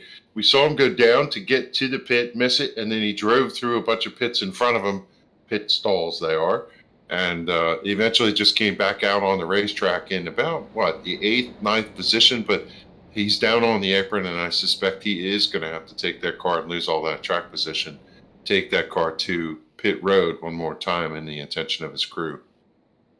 I would think so. I would think there's enough damage on that race car to make him a little bit slower in the draft after getting that hit from glancing blow, I guess, from the one car of Jonathan Goke. The 38 of Chad Coleman going to bring that thing down onto pit road, I believe, this time, or at least he's flirting with that line. Maybe he'll stay out, maybe he'll shock us and see how much there is, but I think he's going to definitely come down onto pit road this time, and a couple of cars in behind him are going to come down as well, including Joey Katina. I believe Katina is scored as 1 lap down and currently in 35th place. So he's got some work to do. And all the other cars that are behind him, Kevin, I believe, are lapped cars. Yeah, so this time the 38 finds his pit stall. He's going to go in and get some damage done. Right side tires going on the mellow yellow number 38. And Jatina, I'm not sure what happened with him before. We saw him, he was going in, it just looked like the car hooked left. I'm not sure if he had some sort of problem or not. Went down into the grass, maybe even had contact with the inside wall. And as a result, he lost 1 lap, if not 2. He received 1 as the lucky dog. And still see the service going on for Coleman as they're beating and banging out that right rear quarter panel and trying to get the door straight. But if we come back to the racetrack, lights are out on the pace car. It's Kyle Casagrande leading the field around, and, well, they all look pretty hungry behind him. It's feeding time at the zoo, Tim. And if you look at the top 5 and you look at where they started, this is typical of a super speedway, but 28 laps in, Casagrande started 29th, currently leading. Kevin Brown started 28th, currently in 2nd. Jason Netherly, 17th, currently in 3rd. Matt Egan started 35th, currently in 4th. And Jimmy Coleman started in 12th, currently in position number 5 with the 1 of Wes Hogue right in behind in position number 6 on the outside of row number 3. Well, he started on the pole position. So everybody in the top 5 did not start in the top 10 this evening, but that is bound to change and change multiple times as we go through here in the second half of this race, getting closer to the halfway point in the 65 lap feature. We'll complete 28 this time. Casagrande planning world domination from the pole position. That car just kind of rolling along the yellow line here. We'll see if he does what he did before, is just bring the field back to a really slow restart. Some of these drivers like to do that because then they can hammer through the gears and drive away and head off into turn 1 with an advantage. Everybody's seen what Casagrande did last time. It's a question of whether or not he'll be able to get away with it again. Jason Nethery in the number 34, following in his tire tracks, tucks in tight. And it does look like he, again, is bringing the field slow, holding that 65-mile-an-hour speed limit as they roll up. He looks at the starter gives him the point, puts that green flag out, and it is hammered down. He's going to drive off, and he does get a good jump. The top 2 anticipated well, and they have about 3 or 4 car lengths on the rest of the field.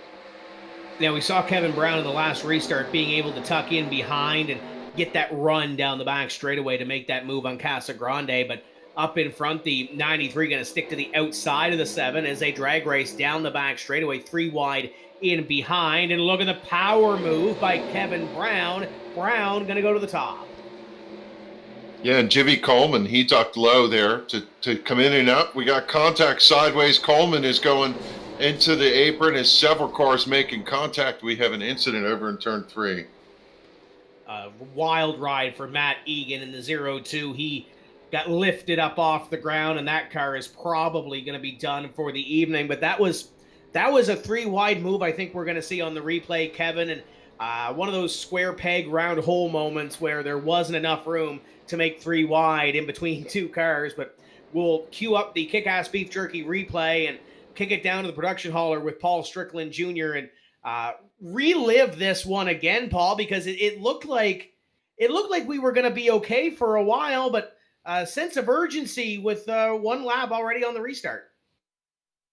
Yeah, you're absolutely right, Tim. These guys know that, we may very well have a long green flag run like we did last week, but it could also be something where we run a bunch of caution laps. So everybody's trying to get best track position that we can here. Now, we'll take a look. We're already 3 wide, 11 down low, 34 in the middle, 02 up high, and Rowdy Wesley Hogue, that plain black car. He's actually the number 20 in the car. But you see the 30 gets into the 02, and 39 does a great job holding on to it. But a lot of big contact here for the 02 and the 20, and big hit there for the 40, the 02, the 8. Check that. That's the 6. The 99's involved. A lot of drivers. We'll see if we can back this up and grab another quick camera angle. A lot of drivers involved in this wreck, and there's a lot of really big hits going down into turn number 3. Take another quick view here in real time, and you can see the cars get collected up on the outside wall there, Tim. Yeah, looking at that angle right there, it almost looked like the middle car kind of moved a little bit, but you looked at that first angle, and it almost looked like the O2 kind of drifted down the racetrack going down into turn 3. Regardless, it's going to end a lot of drivers' nights, including Bruce Weaver. You saw the 40 car run through that one. He has pulled it into the garage area. He is done for the evening. We saw Wes Hogue get a little bit of damage from it. A couple of lonely cars on the racetrack, as a majority of them, as you see here, on pit road. Yeah, that 40 car hit so hard as we see one car going sideways in the grass. They're just, they're going to have an eventful night here. But the 40 car, the Ford logo's in the windshield at this point. So that was a huge hit over there. And, you know, we talked about the 38 making the save on the earlier event. The 39 was 90 degrees to the racetrack, came down on the apron, and again, just somehow the way the banking works, Falkingham able to grab a gear and drive out of that. That was incredible. Looking at the cars coming off pit road, Kyle Casagrande took 4 tires, and I believe he is going to be about the 7th driver or so off pit road. We did have a handful of cars stay out on the racetrack, and Kevin, this would be the far-reaching end, I think, of the fuel load right now, because they would have to go, if they came down pit road right now, they'd have to go 35 laps on the fuel, and you factor in a couple of caution flag laps, it's on the far end or the far-reaching end of a fuel run with this car to get to the end, 30-ish laps. You save a couple. I think that might be why guys like Kevin Brown, Daniel Falkingham, Glenn Campbell, David Duke started 41st up to 4th, Keith Haney in 5th, Chad Coleman in 6th. Among those that stayed out on the racetrack, I think that's kind of why they stayed out, because I don't think they can comfortably make it. Get another caution in about 10 laps or so, I think you see those guys down on pit road. Yeah, there's a couple of ways you could play this, and one of the things you could do is pack it full right now, so if you do have to come back and take just a little more, your time on pit road is going to be shorter. For some of these drivers, though, they seem to be able to drive through the pack. They're able to make those moves, being in the back, and yeah, it's certainly a strategy and a cat and mouse game, but you always see the cream rise to the top. I expect Falkingham, I expect Coleman, and some of these other drivers who do really well on these racetracks to be up front towards the end. And still plenty of laps to do it. We're not even to the halfway point. We're going to be at the halfway point here in about 2 laps or so as Kevin Brown comes across the stripe. Pace car light should be off. They'll double up here. So technically 2 laps away from the halfway point. Still plenty of racing to accomplish. And had a couple of cautions early in this one around the middle portion of this race. But now hopefully these guys can settle in, get a rhythm. But we've seen it. Guys that have plenty of super speedway experience, those cars getting light, those cars losing it, even the most experienced super speedway drivers still having to wrestle these race cars to get them to the front. Yeah, and I look at like the 0-2 of Matt Egan when he was going down that backstretch, what we said, and especially if you're in the extreme low line or an extreme high line, when you turn that car left to get into the banking, sometimes it hooks and other times it just comes around. And every lap when you go in, it's a different experience. And when the car starts to slide, sometimes you can pull it right, and other times it's just going to chase its way down the racetrack. And when you're 3 wide, you're really not going to have any opportunity to save it. You're going to hit the car inside of you, and that's, going to result in a caution. So the field will shape up down the back straight away. Final couple of cars getting in their line, and race control giving a couple of words of wisdom to these drivers, trying to get them prepared for what might be that green flag run to the end, or it might be a quick caution flag. We'll see what these drivers have in store. It's Kevin Brown, Daniel Falkingham, Glenn Campbell, David Duke, Keith Haney, your top 5, as they stayed out on this most recent caution flag. We'll see where that puts them as the pace car getting ready to duck off here. Yeah, first appearance in the top 5 for the Rhinestone Cowboy. Glenn Campbell sitting right back there behind Daniel Falkingham. And we'll see how he does, as we're going to have a different dynamic without the 7 out front for the restart. And good to see Glenn Campbell up there being competitive here at Talladega. Pace car in, a field in command of Kevin Brown from the outside, Falkingham from the inside. as we will see the green flag. Kevin Brown puts that hammer down and way out in front, Falkingham in behind, and it's a fight for about third on back. I could just hear Brown razzing, screaming at Falkingham at how he drove away from him on that restart in the channel. They finally, for the first time tonight, have settled 1, 2, 3, 4, 5 single file going to the back straightaway, and it looks like a great restart for Kevin Brown out front. One car way down to the inside is, I'm not sure which one that is. That's Raymond. Right now we're the second, the 87, having issues, and it doesn't even look like that car is under power. Yeah, it just looks like he's rolling around there, coasting, see if he can get the car back to pit road. He's got enough speed, it looks like he's going to be able to do it. 33 laps in, I would assume he would have taken fuel at some point. Could he possibly be out of fuel? No, he's back under power now. Yeah, it's weird. It's almost like the car didn't come up through the gears. It looks like it's gaining some speed right now. It didn't hit the pit road, so whatever was plaguing him seems to be settled. So Kevin Brown leads this race, a 38 to Chad Coleman on his back bumper on that outside line. Daniel Falkingham to the inside, and Kevin Brown almost looked like he was trying to go to the inside, but Falkingham going to change the mind of that one, and Falkingham going to try to go back to the lead in the Pepsi number 39, the one in and behind Jonathan Goki, and the 81 of Keith Haney has joined this pack in the top 5 as well. Falkingham a little bit free, back end gets a little late. Kevin Brown going to lead that lap. We have seen in the past in these super speedway races that these cars, even with some damage, are able to compete. We saw EJ O'Rourke almost win one with a front end, back end crumpled a week or so ago. As I see Mitchell Hunt in the 77, he's worked his way into the top 10. First time tonight we're calling him up there. He's got a little rear end damage to that car, but it seems to be hunting in that middle lane as they go through. He's right behind the 44 Trans Service car of Glenn Campbell. They continue to race through the tri-oval. Chad Coleman up front gets a little bit sideways. We're 3 wide for second and potentially for the lead. Jonathan Goat going to try to get the run through the middle. Brown going to lead this thing down into corner number 1, but he's got Falkingham hot on his bumper. Here comes the pack in behind, and first time we talked about Mitchell Hunt all night long in the feature. Hunt's in the top 10 to the outside. He's the 5th car on the outside as Brown goes back to the top. Don't look now, but the 7 of Kyle Casagrande, he had a huge run. He hooked that yellow line over there in turn 1 and 2, and he's worked his way back up in the 10 as Falkingham drives from the top to the bottom, right down to the yellow line to streak out and lead this field off of turn 4. It almost feels like, I hate to say it because it's hard to picture this, the energy is up. These guys are full court press right now. It's almost like we're racing to 50, the way these guys are racing with the sense of urgency that they have. Falkingham sideways to the inside, almost gets the apron. That would have been bad for the field as Falkingham chases it up the hill at a corner number 2 and stacks up that outside line, almost bought the farm. Chad Coleman to the inside's got Jimmy Coleman to his back bumper, and here comes Kyle Casagrande.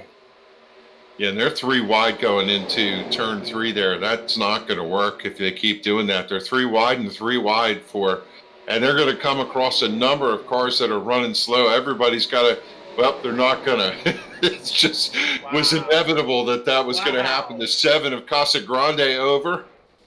Pure wedding down there on the front straightaway, and that was just calamity waiting to happen.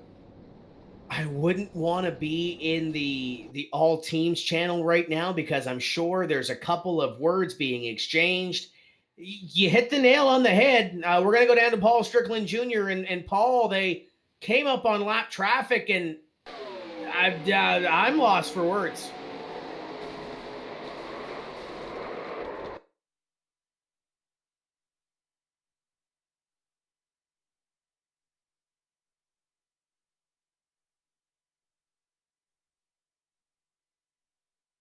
I was looking at those cars, Jim Brooks, Don Runkle, and others, when they were coming. They came upon the slow car of Kevin Freese in the 25, and they had to go to the outside of him, and unfortunately that put them in the path of your leaders. And We'll see if we can get Showtime to tell us what's going on there, but it's obvious there was just no place to go. The track was blocked by slower cars, and they were 3 wide coming to them, and nobody could find a hole. Yeah, we're pulling a look at here at the Kick-Ass Beef Jerky Instant Replay, and a lot of times when you're a lap car, when the leaders are coming up, and we do apologize for the video feed glitching in and out like that, every once in a while you'll see all the drivers head up to the top of the racetrack to let the slower cars by or the faster cars by.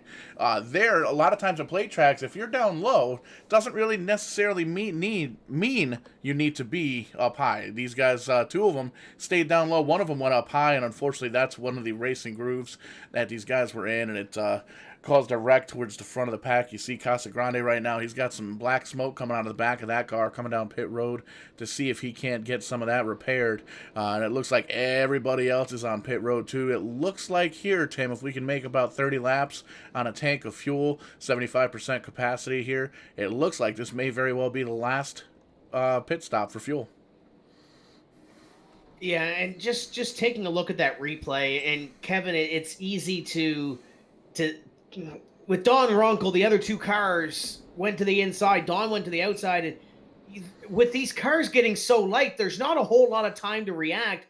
Jonathan Goch went to the outside because Don Runkle, coming into turn 4, was in the middle groove and just goes to the outside. And I'm not in the race cars. I know these ones are hard to handle, but that's a mystifying call there on the 00 spotter call.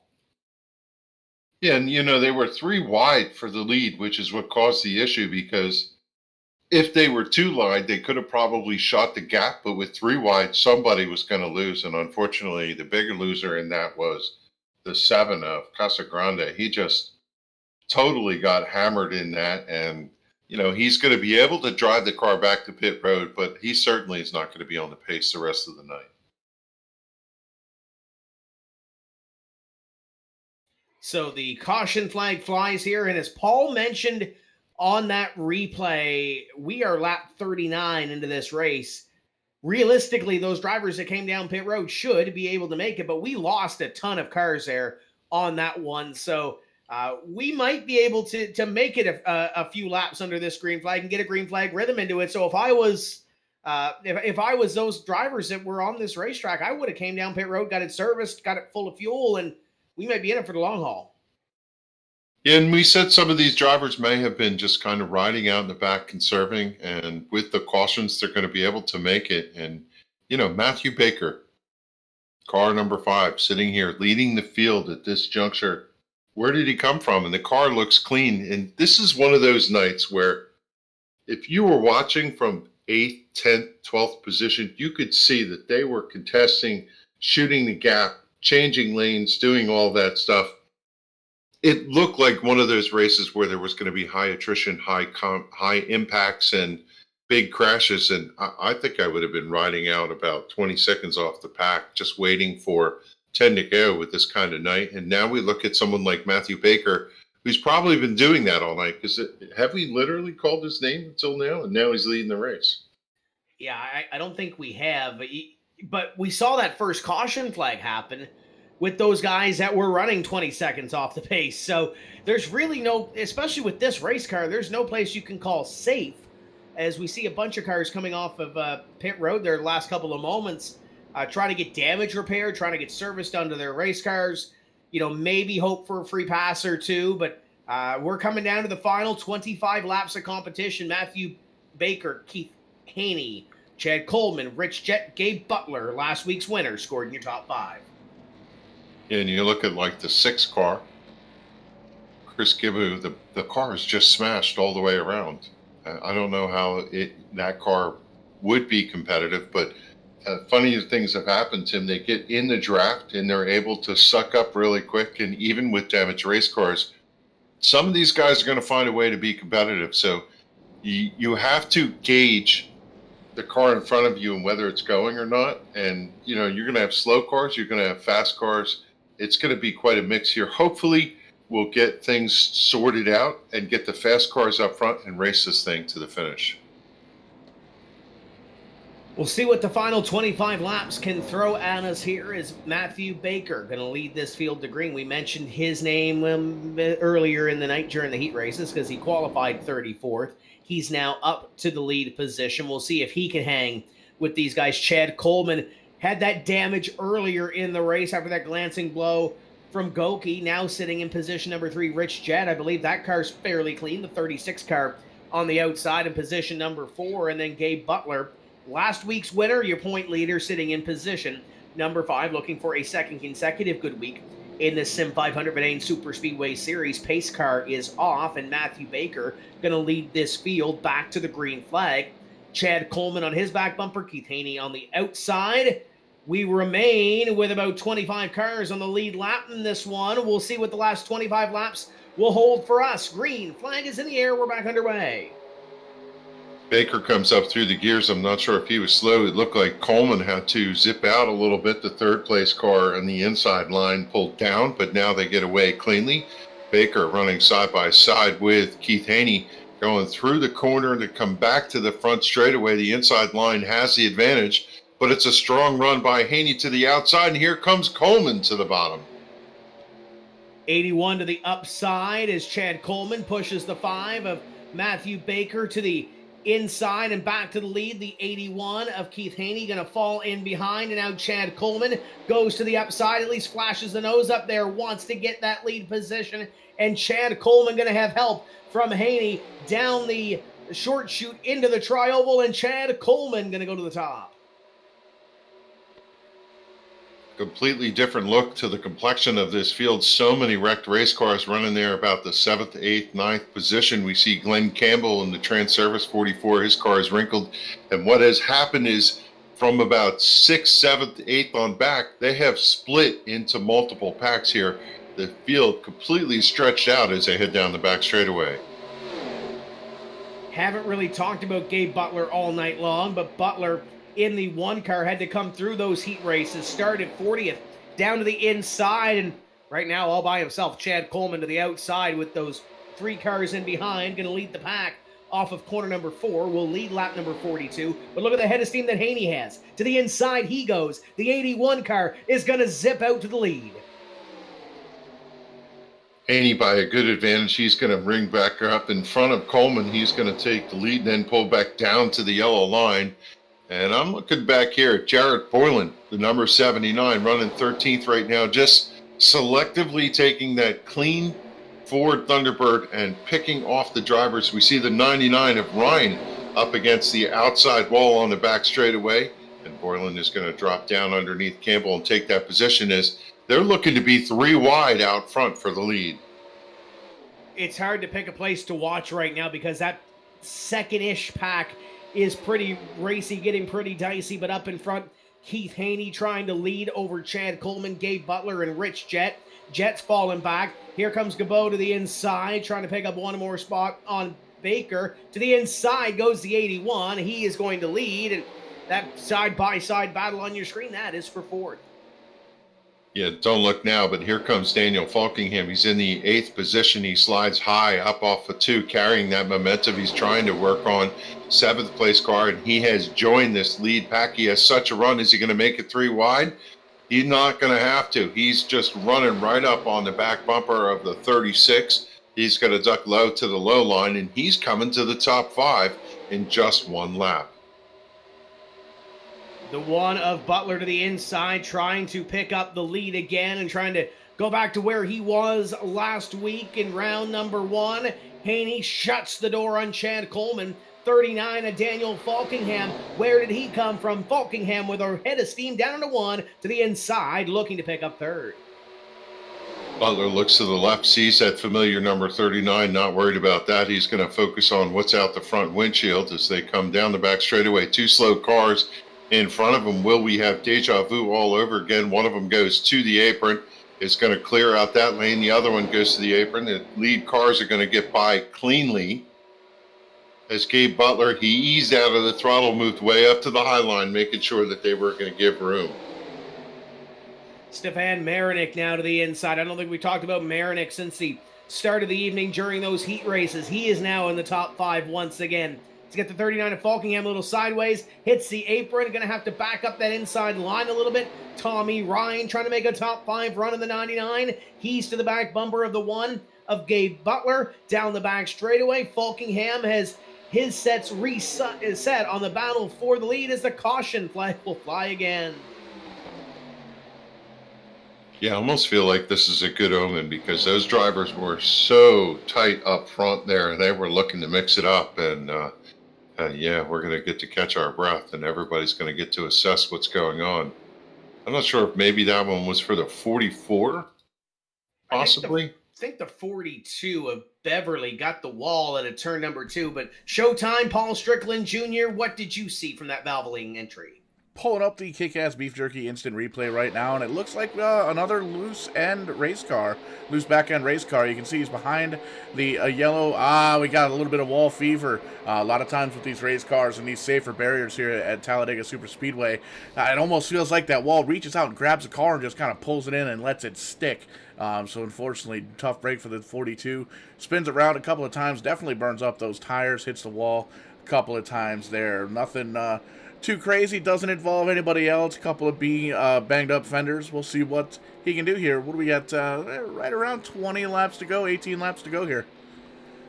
Yeah, he got it loose and chased it all the way up into the wall. He had it saved. He just had some help from that safer barrier at a turn 2. So the yellow flag will fly.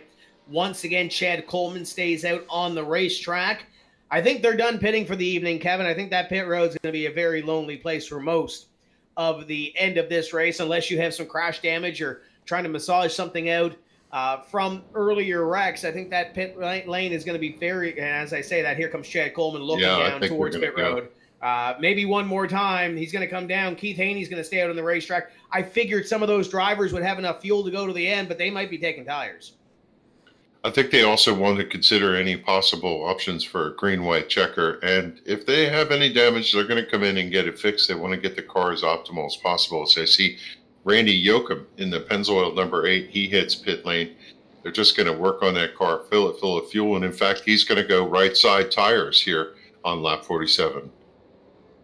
Chad Coleman in the 38 is opting for 4 tires, and I believe he's going to lose a lot of track position. We got a lot of cars passing the 38 cars. You see them coming off of pit road now. So Coleman going to lose a ton of time and track position for taking 4 tires. Haney, Marinick, Boyard, Gabo, Goki, Hogue, Abbott, Falkingham. Among those, Falkingham came down pit road. Abbott came down pit road. So your top 6 stayed out on the racetrack on this exchange. Yeah, it looks like a couple drivers saved their tires for this time period. As Jason Barham, he went in for 4 tires. So did Tommy Ryan. So I guess if you had tires on the wall, it was time to use them. As a lot of drivers did take the opportunity to exchange for 4 fresh Goodyears here and try to get themselves in some sort of position to run to the finish. Try to position yourself and give yourself an opportunity to win this event. And when you look at the field, we're down to 25 lead lap cars. Chad Coleman was your early leader, your leader coming onto pit road, took 4 tires, and is going to restart in 14th place. I believe he was the 8th driver off of pit road. So he's got a couple of drivers in front of him that do not have tires. He's got some drivers that did stay out on the racetrack. So the strategies have changed, but I think we're getting close to that point now with less than 20 laps to go that everybody is, has the hand that they're dealt. They're going to try to get that winning hand and win this thing. Round number 2 of the Vidane SuperSpeedway Series here at SIM500, and we'll see who comes out on top. Keith Haney currently positioning himself the best. He is your leader. Sometimes what's old is new. We see the Wes Hogue number 20 sitting there in that 6th position. Right in front of him is Jonathan Goki. They started 1-2 here tonight. Have kind of struggled to find their way back out front, but in the later stages of the race find themselves inside the top 10. That Carolina Ford Dealers number 1 car looks pretty clean for Goki, even though it's been an eventful evening for, I think, just about anybody. Have we not called someone having trouble tonight? Let's see if we can't get a hold of Jonathan Goke running in position number 5. Jonathan, you got a copy? Yes, sir. Tim, how are you? Not bad. It's been a while since we spoke. This has been a wild race. What do we have to do to win this thing now in this number one car?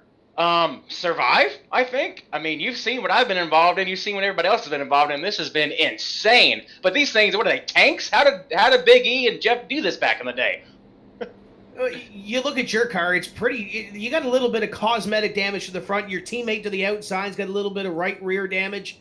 How bad is it slowing down these race cars? Because it doesn't look like they're slowing them down at all. It seems like in the draft, I don't even feel it. Like, I started back there with the checkup on the restart, and I thought, oh, it's over. But then I got up to like 220. I'm like, I was telling Wes and Jarrett, my other teammate, like, hey, I'm still in it. So we're just going to see what happens and just try to survive. I mean, a top 10 with this beast would be awesome, in my opinion. Crew Chief Paul Strickland says we can go 30 laps on fuel. Is that are we done pitting? What's the strategy?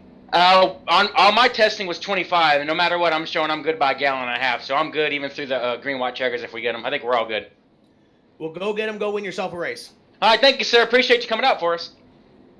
That's Jonathan Goat, currently position number 5, and he will try to get this thing to the end. So I guess Paul might have been a little short on the strategy call, but talk to Jonathan. He says he's good to go. So as long as a green, white checker or two doesn't creep into the picture, Kevin, we should be good to go to the end on fuel.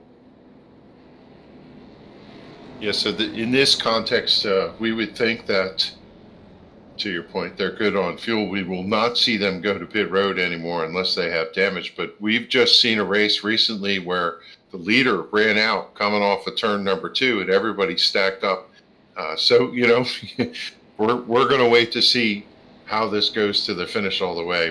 We're just not sure how that's going to work, as the pace car down below the yellow line about to release the field one more time, working lap 49, heading to 50, and it is 65 laps to the finish, 15 lap sprint to get the job done here tonight. Is it going to be the 11 or the 79 of Jarrett Boylan?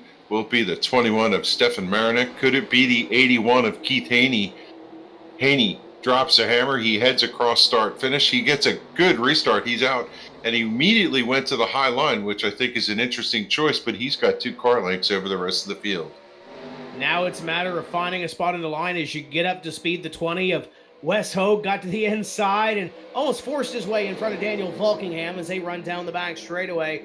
You see those drivers up near the front of the field. Keith Haney and Marinik lead this field down the back, single file. But here comes Boyard to the inside. Your defending series champion going to try to make it look easy and go to the lead. Everybody behind him has got a big run. That gap allowed them to pick up the draft coming down the back straightaway, and we just see cars looking for every opportunity. Wes Hogue watching the 39 run up there, and 39 ran out of real estate in that top line.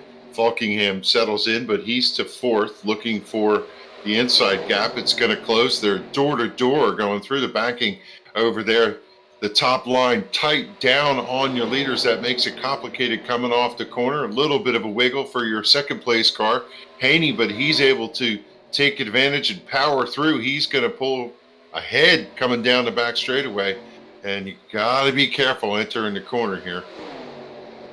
And up the hill goes Haney and can't get it back down the hill. He's going to lose 1, 2, 3, 4 spots at least. So the 81 is going to fall outside back to position number 5 at least, and Daniel Falkingham is going to go to the top of the board with a little help from Goke. And now the 21 of Marinik trying to make something happen from about position number 5. We get back to 2x2. Goke to the outside, drives down the door. They come off the corner. He's got help from the back. The front of that car is damaged, but the back of the car looks clean. And the 39 looks like a modified running at Martinsville.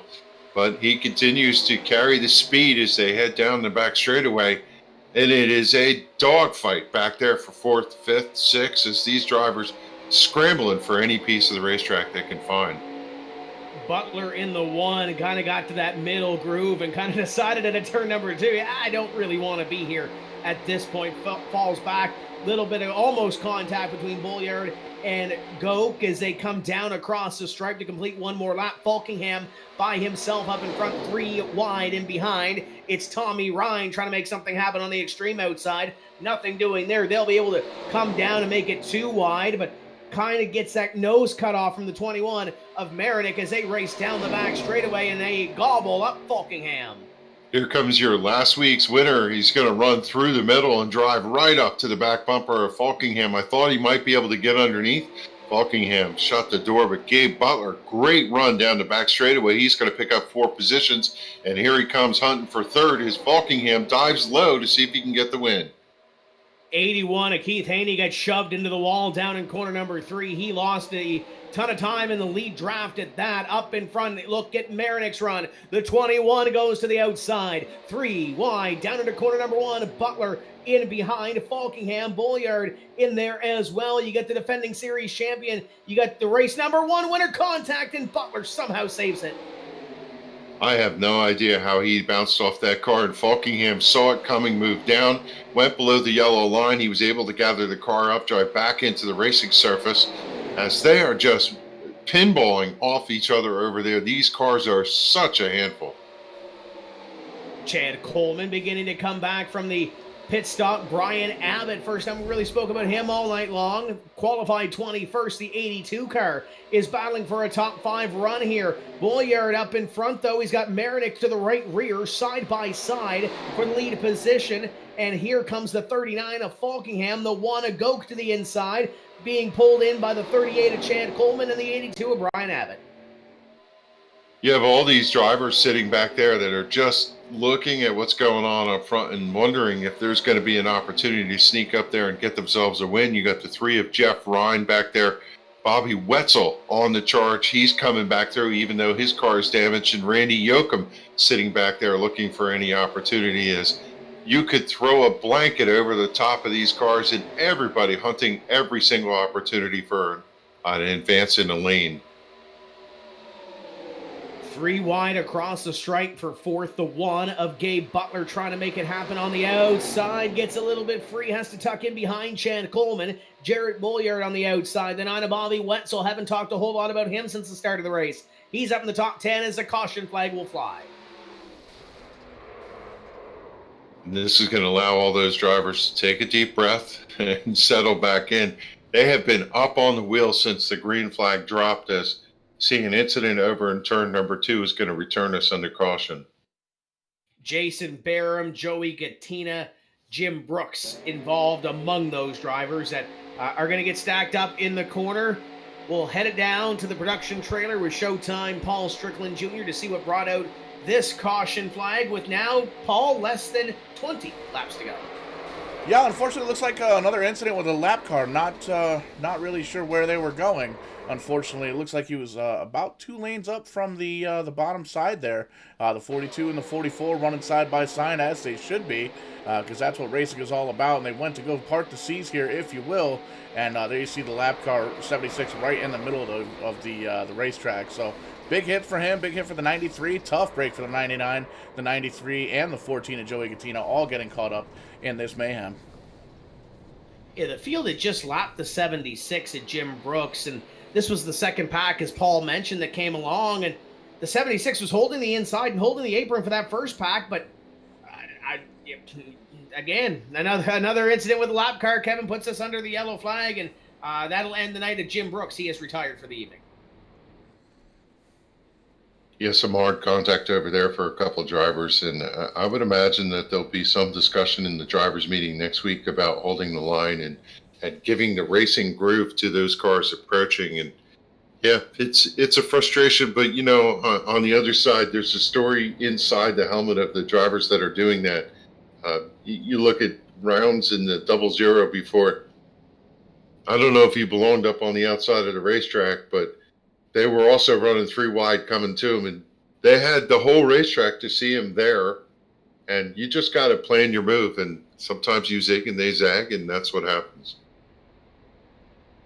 The one thing that I took away from that run as we come down to the final couple of laps of this race, Chad Coleman was on the move. Obviously, he was up front earlier. After that pit stop came down, got tires, is now back in the top 5. Brian Abbott, haven't really spoke a whole lot about him. One of those drivers that barely squeaked into this field through time trials. Qualified 21st, up to position number 6. He's been having a great run as of late. Gabe Butler's fallen back to 7th. Wes Hogue on the pole, now in 8th. Bobby Wetzel back up to the front of the field in 9th. And Randy Yoakum, haven't talked a whole lot about the 8 car all night, but he currently sits in 10th behind your leader, Daniel Falkingham. So still lots of movement to be made here, but we are working at lap number 58. Hard to believe that we are getting close to the end of deciding a winner here in round number 2. I think we're going to see more of the same in this race. What's been indicative of this series and these drivers is they're not afraid to take the risks. If they have a run and there's a hole, they're going to put it in there. Nobody's racing conservatively. Everybody is up on the wheel, and whether the car handles or not, they're going to take every inch of this racetrack that is given to them. Oh, you've got to now. You're coming down to the end. We'll probably have a restart with 6 laps to go. We're working 8 laps to go right now, down the back straightaway into turn number 3, and there's no give up. If we can go 6 laps to the end and get that checkered flag, that would be great. But you also have to think in the back of your mind, hey, there might be a green-white checker to finish off this one, or a couple of extra laps to decide round number 2. You have to assume in the back of Daniel Falkingham's mind that is there. Daniel's been great on a couple of restarts. He has led the field to green, so he's going to try to hold on to this one. Marinick, Bolliard, Goke, and Coleman, your top 5. There are some big names when it comes to super speedway racing, and big names on this sim in the top 5. Yeah, it's such a weird dynamic. With the Super Speedway Series, you know that drivers are going to have some of those give-me races, right? That they're going to get crashed or do whatever. But if you could be one of those drivers that just top 10s your way through and then races for this belt at the end of the season, you might look at this differently. I don't know what to do when you're sitting there, because you make your decision, but I don't know. I think of it, Tim, like, how many times if you crash, you were looking at a top 5, top 10, and you crash, and there's 25 cars on the lead lap, and you don't make it back to the start-finish line. So all of those equations and computations are going through the minds of these drivers. I kind of pointed my second monitor over to Twitch and Daniel Falkingham under caution, and it kind of looks like on his in-car camera, he's kind of loose right now, Kevin. Not up on the wheel, talking to the crew, kind of happy, kind of, there's no pressure right now under caution. Kind of interested to see what happens here in these remaining 6 laps of competition as they'll come by this time, take the green, have 6 laps to go. Falkingham and Marinick on the front row. Marinick had to come through those heat next to the pace car, joking around here. Hey, Falkingham, he's a wonder in his own right. I've run different races and been in the channel with him, and he sounds like he's chewing gum and playing a rhythm, playing the drums or doing whatever. He's just so at ease in the race car. I've never seen anybody that has such a kill mode in a race car be so casual in real life, because you could hear him talking while he's racing. And I'm always at wonder at guys who could do that. I tend to get quiet and I focus on trying not to screw up and finding the line and do whatever. But Daniel, man, he's got that no zone going on when he's out front. He's been in several pressure-packed situations on this sim and in this league when it comes to SIM500. Multi-time Trans-Service Cup Series winner. He's fought for championships in this series. He's fought for major wins. He's going to fight for one more here on a Saturday evening as they come out of corner number 4 and get ready to see the green silk one more time as Falkingham Marinick will lead this field. Pace car makes that little left-hand swing to pit road, and Falkingham going to bring this field down. 6 laps to go in this Vidane Super Speedway round number 2 on the season. Falkingham has Marinick to the outside. Bolliard in behind, the defending series champion in 3rd. Trying to make something happen here in the late laps. They'll come to 6 laps to go. They'll come to the green flag, and Falkingham in command of this field. We are back underway as they go underneath Barney in the flag stand. Falkingham streaks away. He didn't get a great jump, but he got good enough lead to lead them out. I tell you, the car that didn't look good was the 38 of Chad Coleman. And using the example that I had before, Gabe Butler, he won the series opening. He's sitting there in the 8th position. If he can get himself out with a top 5, top 10 here, yes, he'd like to go for the win, but a good finish would really help him in the points. Absolutely. I'm sure he's thinking big picture, but right now looking to pick up a couple of spots and get himself closer to the front. The one of Goat gets hung out to dry. The 79 of Bullyard now in a position to try to make a move for the lead and potentially the win. Goes to the outside. Falkingham follows him up halfway up the groove. The 79 of Goat going to have that run. It's going to have Marinick in behind, and here comes Brian Abbott with a little bit of help to Falkingham. Brian Abbott drove down the banking there in the tri-oval, and he was able to get down to the yellow line, tuck right to the back bumper of Falkingham as your leader. He's solid, not wiggling around there, sitting on the inside lane, looking to see if Falkingham's going to have the advantage. Not only did he get a good run, he got a good enough run to draw underneath Falkingham. A little bit of a wobble down the back straightaway, but he is running hard into the corner on the inside lane with the advantage. Oh, Falkingham got a little sideways down into corner number 3. That car did the four-wheel drift down into that third corner. Bulliard up in front. Falkingham is pushing Marinick. Marinick, does he go to the inside? Indeed he does. Bulliard can't get there as the 21 of Marinick going to go back to the top of the board. 61 laps complete. That was the end of race power move there for the 21. The Gators car just turned left as yellow comes out on the speedway. Good run for Stefan Marinick there.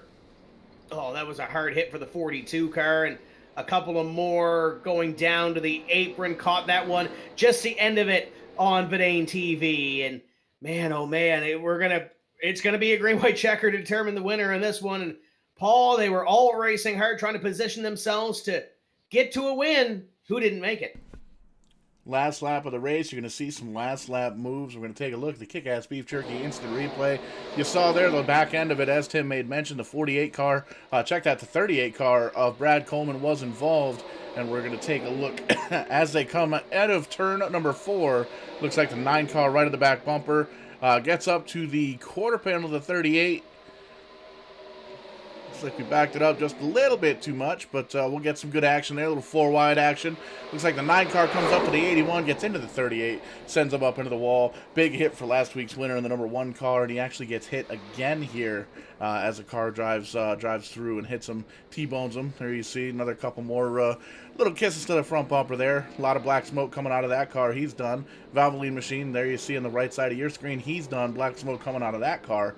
Man, it looks like we're going to end up restarting here. Just a couple laps to go with 20, maybe 21 cars on the lead lap, Tim.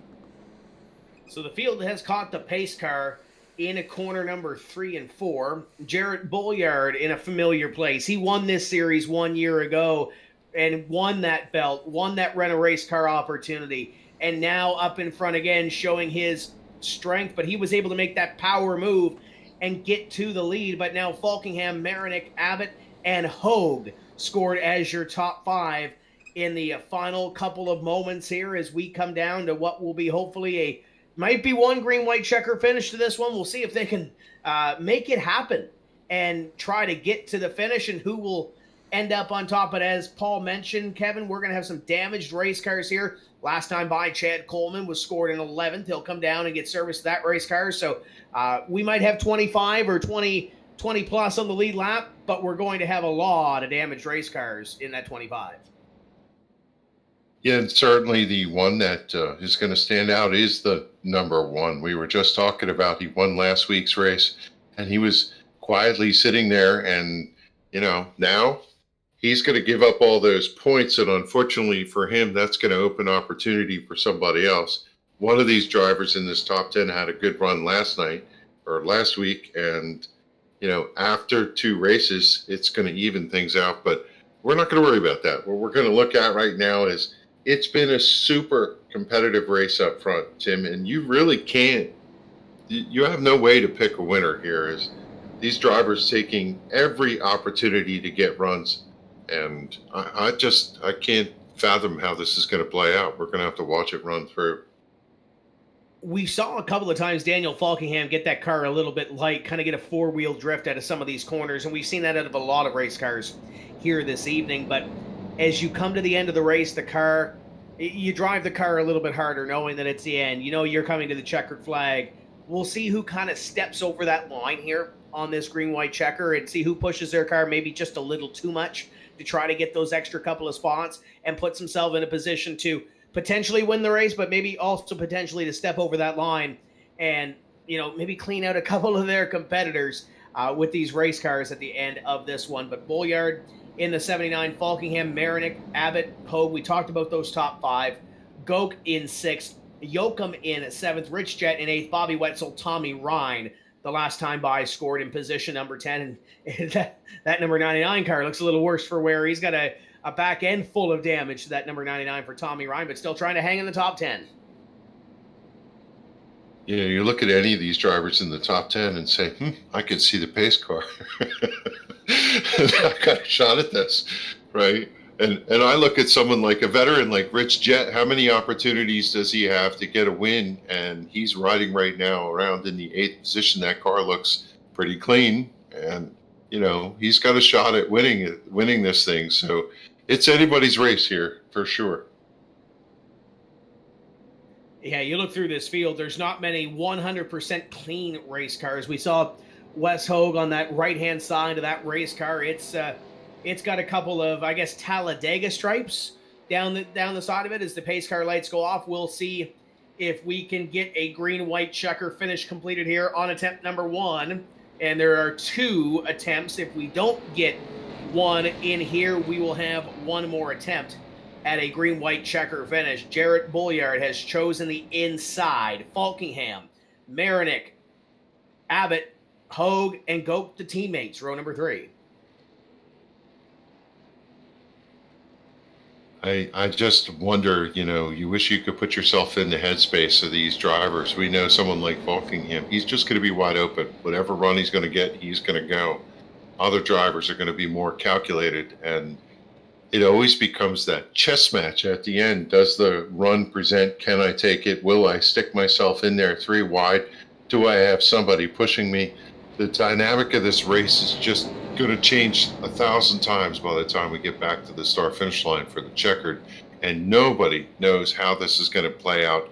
It's got to be exciting. Your energy is up for these drivers as they roll into the corner here with the lights out on the pace car. You just got to wonder, Tim, how this is going to play out. We've got 23 drivers, I believe, scored on the lead lap. There are going to be 22 of them that are quite disappointed at the end of this green-white checker finish that they did not win. There's going to be 1 driver that is going to go to victory lane in round number 2. Jarrett Bolliard, your defending Vidane SuperSpeedway champion. He has the belt of his own from 1 season ago. He will lead them down to the green flag. Daniel Falkingham, multiple-time winner here at SIM500, to the outside of row number 1, starting in 2nd. Stefan Marinick, row number 2. Brian Abbott to his outside. And then you got some super speedway drivers in behind looking to steal the show in Wes Hogue and Jonathan Goke. Green-white checker, attempt number 1 for the SIM500 Vidane Super Speedway Series, presented by Rent-A-Racecar. Bolliard in that Mobile 1, number 79's gone. Green flag flies. He's got Marinick to the inside. The outside line checks up. Falkingham did not anticipate that restart. He's going to back up that outside line and know where to go to the inside. Yeah, he got a terrible start that allowed the bottom cars on the three bottom cars on the inside lane to draw out. Falkingham trying to recover coming off the corner, but he's going to drop back to 5th place. And the number 20 car is fast. He was the pole front row car, and on these short sprints, he's going to have the speed, but Falkingham, he's going to recover. He comes back on the outside somehow down that back straightaway, and he's hunting for 2nd. Yeah, that big jump didn't help Jarrett Bolliard. He falls in behind. Will they get to the white flag before the caution? The 20 of Wes Hogue. They're spinning back behind them. Is the caution going to come out? Yes, it is. It is. We're going to have one more attempt at a green-white checker finish, and it's going to take out some big drivers that were hoping to take away a win in round number 2. Yeah, cautions breed cautions, and now you're going to re-rack them again. Boy, I'll tell you, what a run Falkingham had. I don't know how he recovered so quickly, but Wes Hogue, he looked like he was going to be business, and now they get to think about how to do that all over again. Showtime, Paul Strickland Jr. down in that production hauler. Well, we almost made it to the line. just a few feet short. Going to be restacking them, re-racking them for 3 more laps. Taking a look, we backed it up just a little bit here, just so you can see some of this awesome side-by-side racing. These guys are starting to get familiar with each other, starting to really see who's stronger where, who's weaker where, and you can see the one car, Jonathan Goke, just gets in the back of his teammate, the 79, and unfortunately shoots him right up into the wall. Just one of those deals where two guys trying to find the same piece of real estate, and just physically that can't work, because it's not possible. So the field will await to collect the pace car at a turn number 4. The Falkingham and Marinick machine scored as your top 2, and the pace car still hustling at a turn number 4, waiting to collect this field. So now we have one more attempt, and this will be it for round number 2. So we'll see who makes that move. We saw the start from Bulliard way out in front of the field. The field caught up to him down the back straightaway. Did not work out for him, and ultimately the defending series champion is probably not going to win here tonight after that one. But it opens the door for a guy like Wes Hogue, Jonathan Goke in the number 1, Bobby Wetzel Tim, in the 9. I'm actually, I'm actually getting word from race officials. The race is over. The race session is up. We've actually met the time clock. That's the first time we've ever done that here at Vidane Racing. The race session is up. The race is over. Stephen Marinak's going to be your winner. Well, there you go. So the time limit has been reached. 90-minute time limit. They are at 1:28 right now. That makes sense because they're not going to be able to get a green flag finish to this before we hit the time limit. So I guess, Kevin, by the sounds of it, I guess we're done. How about that? And, what an unfortunate turn of events for Jared Bulliard, who's sitting down there on pit road. I don't know if he went to service to get the car finished. If he stayed out on the racetrack, he could have gotten a better finish out of this. That's a tough break for a guy like Daniel Falkingham, who looked like he was going to win this one. Marinick is scored as your leader. Wes Hogue will be in third. So as long as they can, nobody bobbles with fuel or anything like that, we should, this should be our finishing lineup as the field works down the back straightaway. I know the field did get 2 laps to go that last time by, but I don't think we're going to get a green flag before we get a checkered by the looks of it. Yeah, and as we look at the complexion of these cars, 21 destroyed, 39 destroyed, 20 destroyed, the 1 destroyed. Bobby Wetzel in the 9 car running in 5th, destroyed. The 99 of Tommy Ryan, destroyed. It's just every one of these cars has damage. It looks like a local figure 8 track race with the amount of carnage we've had here tonight. And boy, it was certainly a bruising race for a lot of these drivers. So the field will come by this time, and the time limit, I believe, has been reached with this lap here. But we'll see what transpires. Pace car out in front. Marinick, Falkingham, Hogue. You look back through the field, I believe we're 23 cars strong on the lead lap right now. So that last wreck did knock out a few other cars. So that's going to change the finishing order as the pace car lights come by this time. And the pace car will come across, field in behind, and the lights will go out. And so will the checkered flag. And as I look at all these cars, literally every one of them that are still on the racetrack have some form of damage. I don't think there's a single clean car as Falkingham pulls down and race control, telling these drivers what the outcome of the race is here. It does look like they're going to nightshade the race here and call it a done. Just needed about 2 more minutes. Usually that's how it goes. Well, you need another couple of inches or what have you on a finish, and that's going to be the way it finishes. You see your finishing results on the screen as the field will finish this one. Marinick, Falkingham, Hogue scored as your top 3. As the field's still running down the back straightaway. I believe, Kevin, they'll come in this time, and that'll be the ender. They'll come to the checkered flag this next time by. Whatever the case may be, we're done. It's a formality unless they run out of fuel.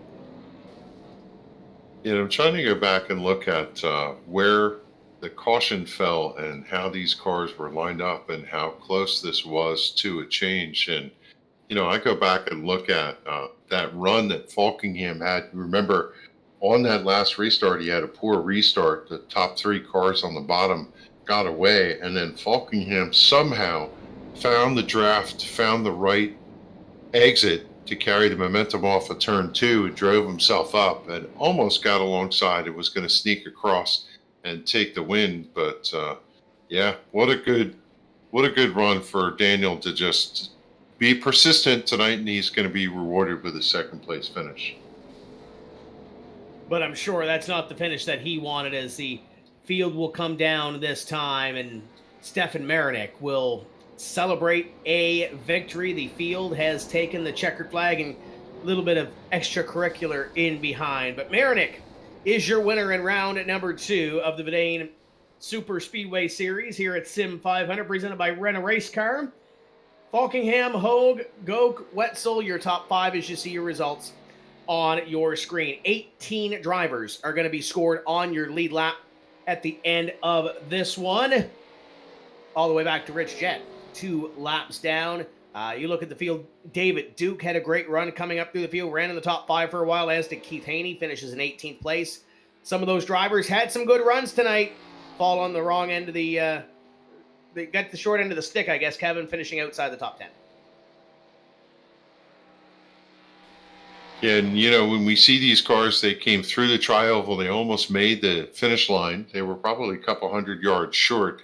And you did see Daniel Falkingham had a great run on the outside, and had the race run just a couple seconds later, I think he would have had enough momentum to pull himself out front. But, he's going to have to settle for second. And that's good news for Stefan Marinick. Congratulations to him in the number 21. He ran a good race, and he was right back there in the hunt, Tim, and he came forward just at the right time.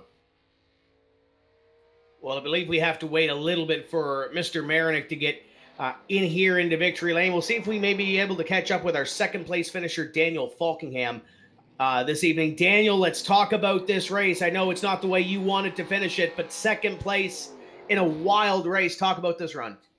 Yeah, that race was insane, man. Just these 87 cars are a handful. Having to get out of the throttle and stuff, dead sideways during the corners. I mean, what a blast, man.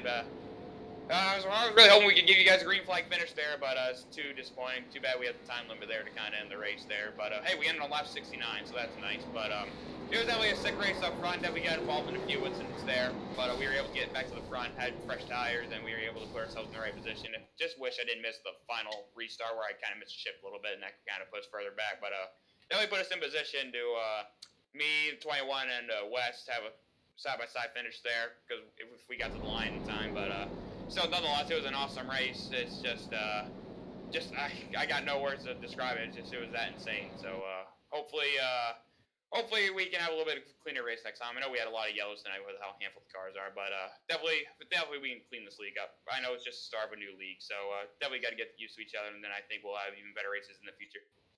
You mentioned being insane, and you've driven a lot of these cars on the sim. We talked about these cars being hard to handle with some of the other drivers here tonight.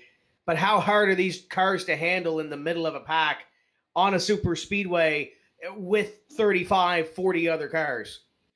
Yeah, just when you take the plates off these things, have a low rear spoiler, hitting 220 mile an hour into the corners. I mean, it's a great recipe for success or a great recipe for disaster. As you tell in those last few wrecks, I mean, we had several people die on that last restart there. So, it was crazy, man. Just, like I said, I had a blast. I generally do enjoy driving these cars on the super speedways. So, hopefully we can't wait to have a few more of these races later on in the season. But definitely going to enjoy the second place. Got a little money out of it, too. So, nonetheless, it's definitely going to help us in the points after we had a really bad week last week. So, it's definitely going to help us in points, that's for sure. Well, it's race number 2, and I was going to ask about points. There's a championship belt on the line. There's a Rent-A-Racecar opportunity on the line. What would it mean to get up there, get up front, and win this Super Speedway Series? Because you just mentioned it. Points are in the back of your mind. Yeah, it definitely would mean a lot to be able to get the Super Speedway League and whatnot, because that nice little belt, some street stock rental or whatever that thing's all. But overall, just Super Speedways just have not been that kind of me, because I always get caught up in wrecks for whatever reason. But so that'd be pretty cool to be able to win on some tracks I've particularly not been that strong for me. I mean, there's times I do enjoy like plate racing, super speedway racing, but there's times where it's really a pain in the you know what. But yeah, that would be cool to be able to see if we can go get this championship. But we got a long season ahead to be able to go get that. So we got a few months of racing to do this. So hopefully this is the start of a good roll going for us. Who do you have helping you out? Got to thank all the boys who I was racing with tonight. Also got to thank First Rate Lops 207, who are my actual sponsors, but I don't have really an 87 car painted up for all of them. So got to shout out my sponsors, First Rate Lops 207. Got to thank, like I said, got to thank Chad Coleman, Pedro Mojica, Richard Beasley, all the guys who's on Discord tonight. Got to thank you guys for putting on the broadcast. Bet this was a blast to commentate on. Too bad, like I said, too bad we couldn't get a green flag finish for you guys. That would have been an insane finish there. And also got a shout out to all the fans who watch us each and every week. Thanks to Vidane TV for doing all they do for the series as well, for the belt and everything. So thanks to all the partners who make this league possible. Daniel Falkingham, position number 2 here this evening on that one attempt at a green-white checker finish. And Kevin, I believe we have our winner getting ready to be on the horn. You're down there in victory lane with Stefan Marinik. Yeah, we get a second to catch up with Stefan. He's just having a conversation with his crew to figure out what happened here. And Stefan, let me step in here. How about that? You're in Talladega victory lane here. Yeah, it's crazy. Man, when we went a lap down earlier in the race, I didn't know if we'd ever even get back on the lead lap. But we got back on the lead lap, and we just made our way up there methodically, and eventually got up there to the lead and got it right at the right time before the caution came out. We were talking a little bit about how bruising this race was, just all the contact and elbows up. But somehow you found it. Tell us the strategy that got you up there towards the end to get the win. Well, I mean, we got kind of lucky. I stayed out and got the lucky dog, and on that caution, a bunch of the leaders had just gotten in a huge wreck. So we ended up getting up to like 12th, and I had some good tires at that time, and I just ran the high line and got up to the top 5, and we were able to stay there. You had some of the best in the business behind you, Falkingham, Hogue, Goke, Wetzel. What were you doing just to try to keep that car an advantage? It looked like the car was such a handful, especially on entry to the corner. Yeah, I think those guys had like 6 laps fresher tires than me there at the end. So it was a handful. I mean, it was so loose down there on the bottom. And if the finish line was any farther up, we probably would have lost it. But I was just trying to keep it straight. And yeah, we just got it there at the end. I cannot believe it. Well, this one will have an asterisk next to it because it got finished through the time curfew, but it doesn't matter. You're the winner, and congratulations on that. It's hard to come by wins, and you got to be happy to come out of here tonight with a victory. Absolutely, yeah. I don't care if we hit the time limit or if we finish under caution or what. I'll take a win here. So who gets it done for you, Stefan, to get yourself out here on this racetrack? Yeah, I got to give a big shout out to my spotter tonight, Chris Stump. He did an awesome job, and he's one of the reasons why we didn't get in a wreck there. Yeah, so congratulations. Go enjoy this. We'll see you next week. You'll come in as the victor for our next event. And now I can turn to Tim Terry, who's caught up with our third place finisher. He started on the pole tonight. He comes home with a podium, Wes Hogue, in the number 20. Well, considering a few hours ago, Wes, we talked about you potentially not making the show because you had to practice qualifying. How's third place sound? Sounds just as good as that beer opening I just popped. Man, what a race. Were you guys entertained by that? Absolutely we were. It looked entertaining from up here, but what about the driver's seat? Well, I'll tell you what, that was a roller coaster of a race for myself, at least. My first experience really in these 88 cars and learning how they were in the draft, man. I didn't get any time to get practice in the draft. I spent the last few days and today practicing qualifying. And I got to give a shout out to my teammates, Jared Polliard and Jonathan Goke, helping me learn the qualifying line and really how to handle these cars. But I didn't get any in-race action, so it was a learn as you go. And man, we were behind the 8 ball there after that big wreck. Had a car roll over on top of me, messed up the front end quite a bit. Almost 2 minutes of optional damage, and I thought that was it. But these cars are tanks. And we can see it on the replay. You've got a lot of damage to the right-hand side of that race car. Did it change the handle at all of the race car in the draft? Well, to a point, I think it may have helped it. I think it may have actually helped it be a little tighter. Corner entry was very loose in this car. So I think it may have helped with the tightness of the car. And I just didn't have the speed or the car at the end there to lead. I could keep around in the draft, but that was about it. And I had a couple of people ask me about that paint scheme. Growing up, that's actually the car my dad built was a Monte Carlo SS that looked just like that. No numbers and everything. So yeah, but yeah, man, it was a hell of a tank to drive. Falkingham talked earlier about the points, and you've chased a belt here before with the Vidane SuperSpeedway Series. Unofficially, 2 races in, you're the point leader. How much weight do you put into that? Right, here we go again. My 3rd time doing this here, Mr. Terry.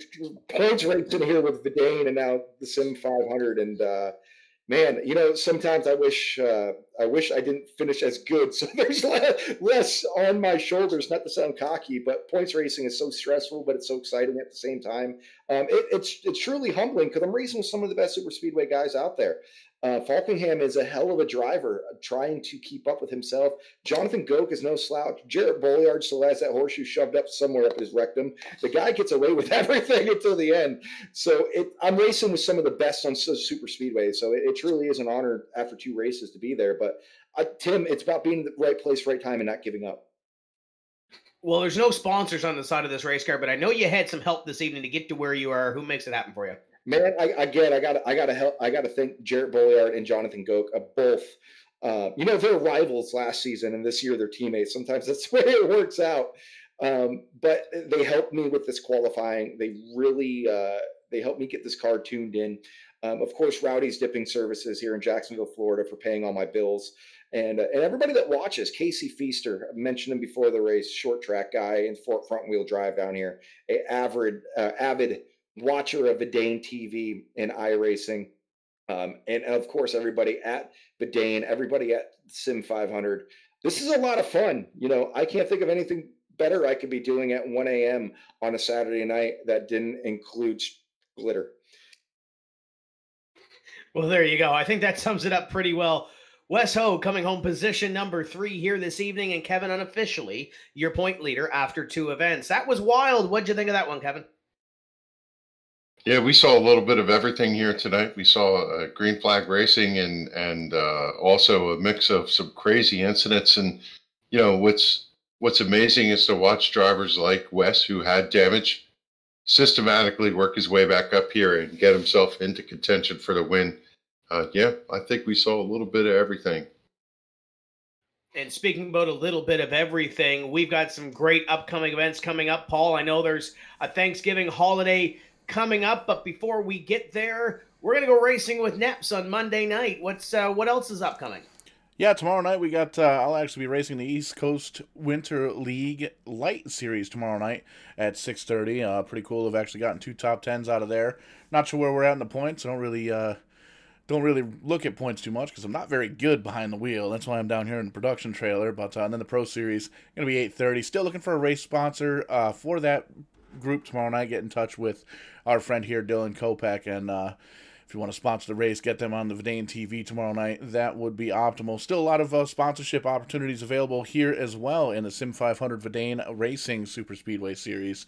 But like you said, Tim, we got Neps coming back Monday night. Tuesday night, we got a little Tim's Corner Motorsports Rumble in the jungle type deal lined up. We're still working on the details for that, but that's definitely going to be a little fun one there. Be sure to check out the Tim's Corner Motorsports Facebook page for the details. Coming up probably early on this week. Well, it would have to be early on this week because it's Tuesday. But be sure to take a look at the Tim's Corner Motorsports Facebook page. And then you can see we're back into the Tim's Corner Motorsports Weekly Series, SIM500 coming up. And then the Saturday, December 5th, as we take most of next week off, we'll be back for the SIM500 Vidane Racing SuperSpeedway Series. Next race, I believe, is the Xfinity car back at Daytona International Speedway. So Long night here tonight, boys. It's 1 o'clock in the morning. I think that's a good opportunity to get the coffee pot set up here for 4 or 5 hours so we can get up in the morning and do our Sunday morning stuff, whatever it is that we do. But here at SIM500 Network, Vidane TV, everybody from both leagues, congratulations to the top 3 guys here finishing in the money. Pretty cool to see Wes Hogue back up front. Like he said, chasing that championship belt for the 3rd season in a row. He's been a runner-up for the Ian Plash regime. He was runner-up last season when Jarrett Bolliard won the championship, and now here he is 3 times looking for that championship, looking for that free Rent-A-Racecar, street stock rental, and that beautiful, gorgeous championship belt, fully custom by ProAmBelts.com. But that's going to do it here for Vidane TV. We hope this broadcast made it to you in good health, but if not, we hope you get well real soon. We'll catch you on the flip side, and when we do, we're going to be pointed straight and hammering down.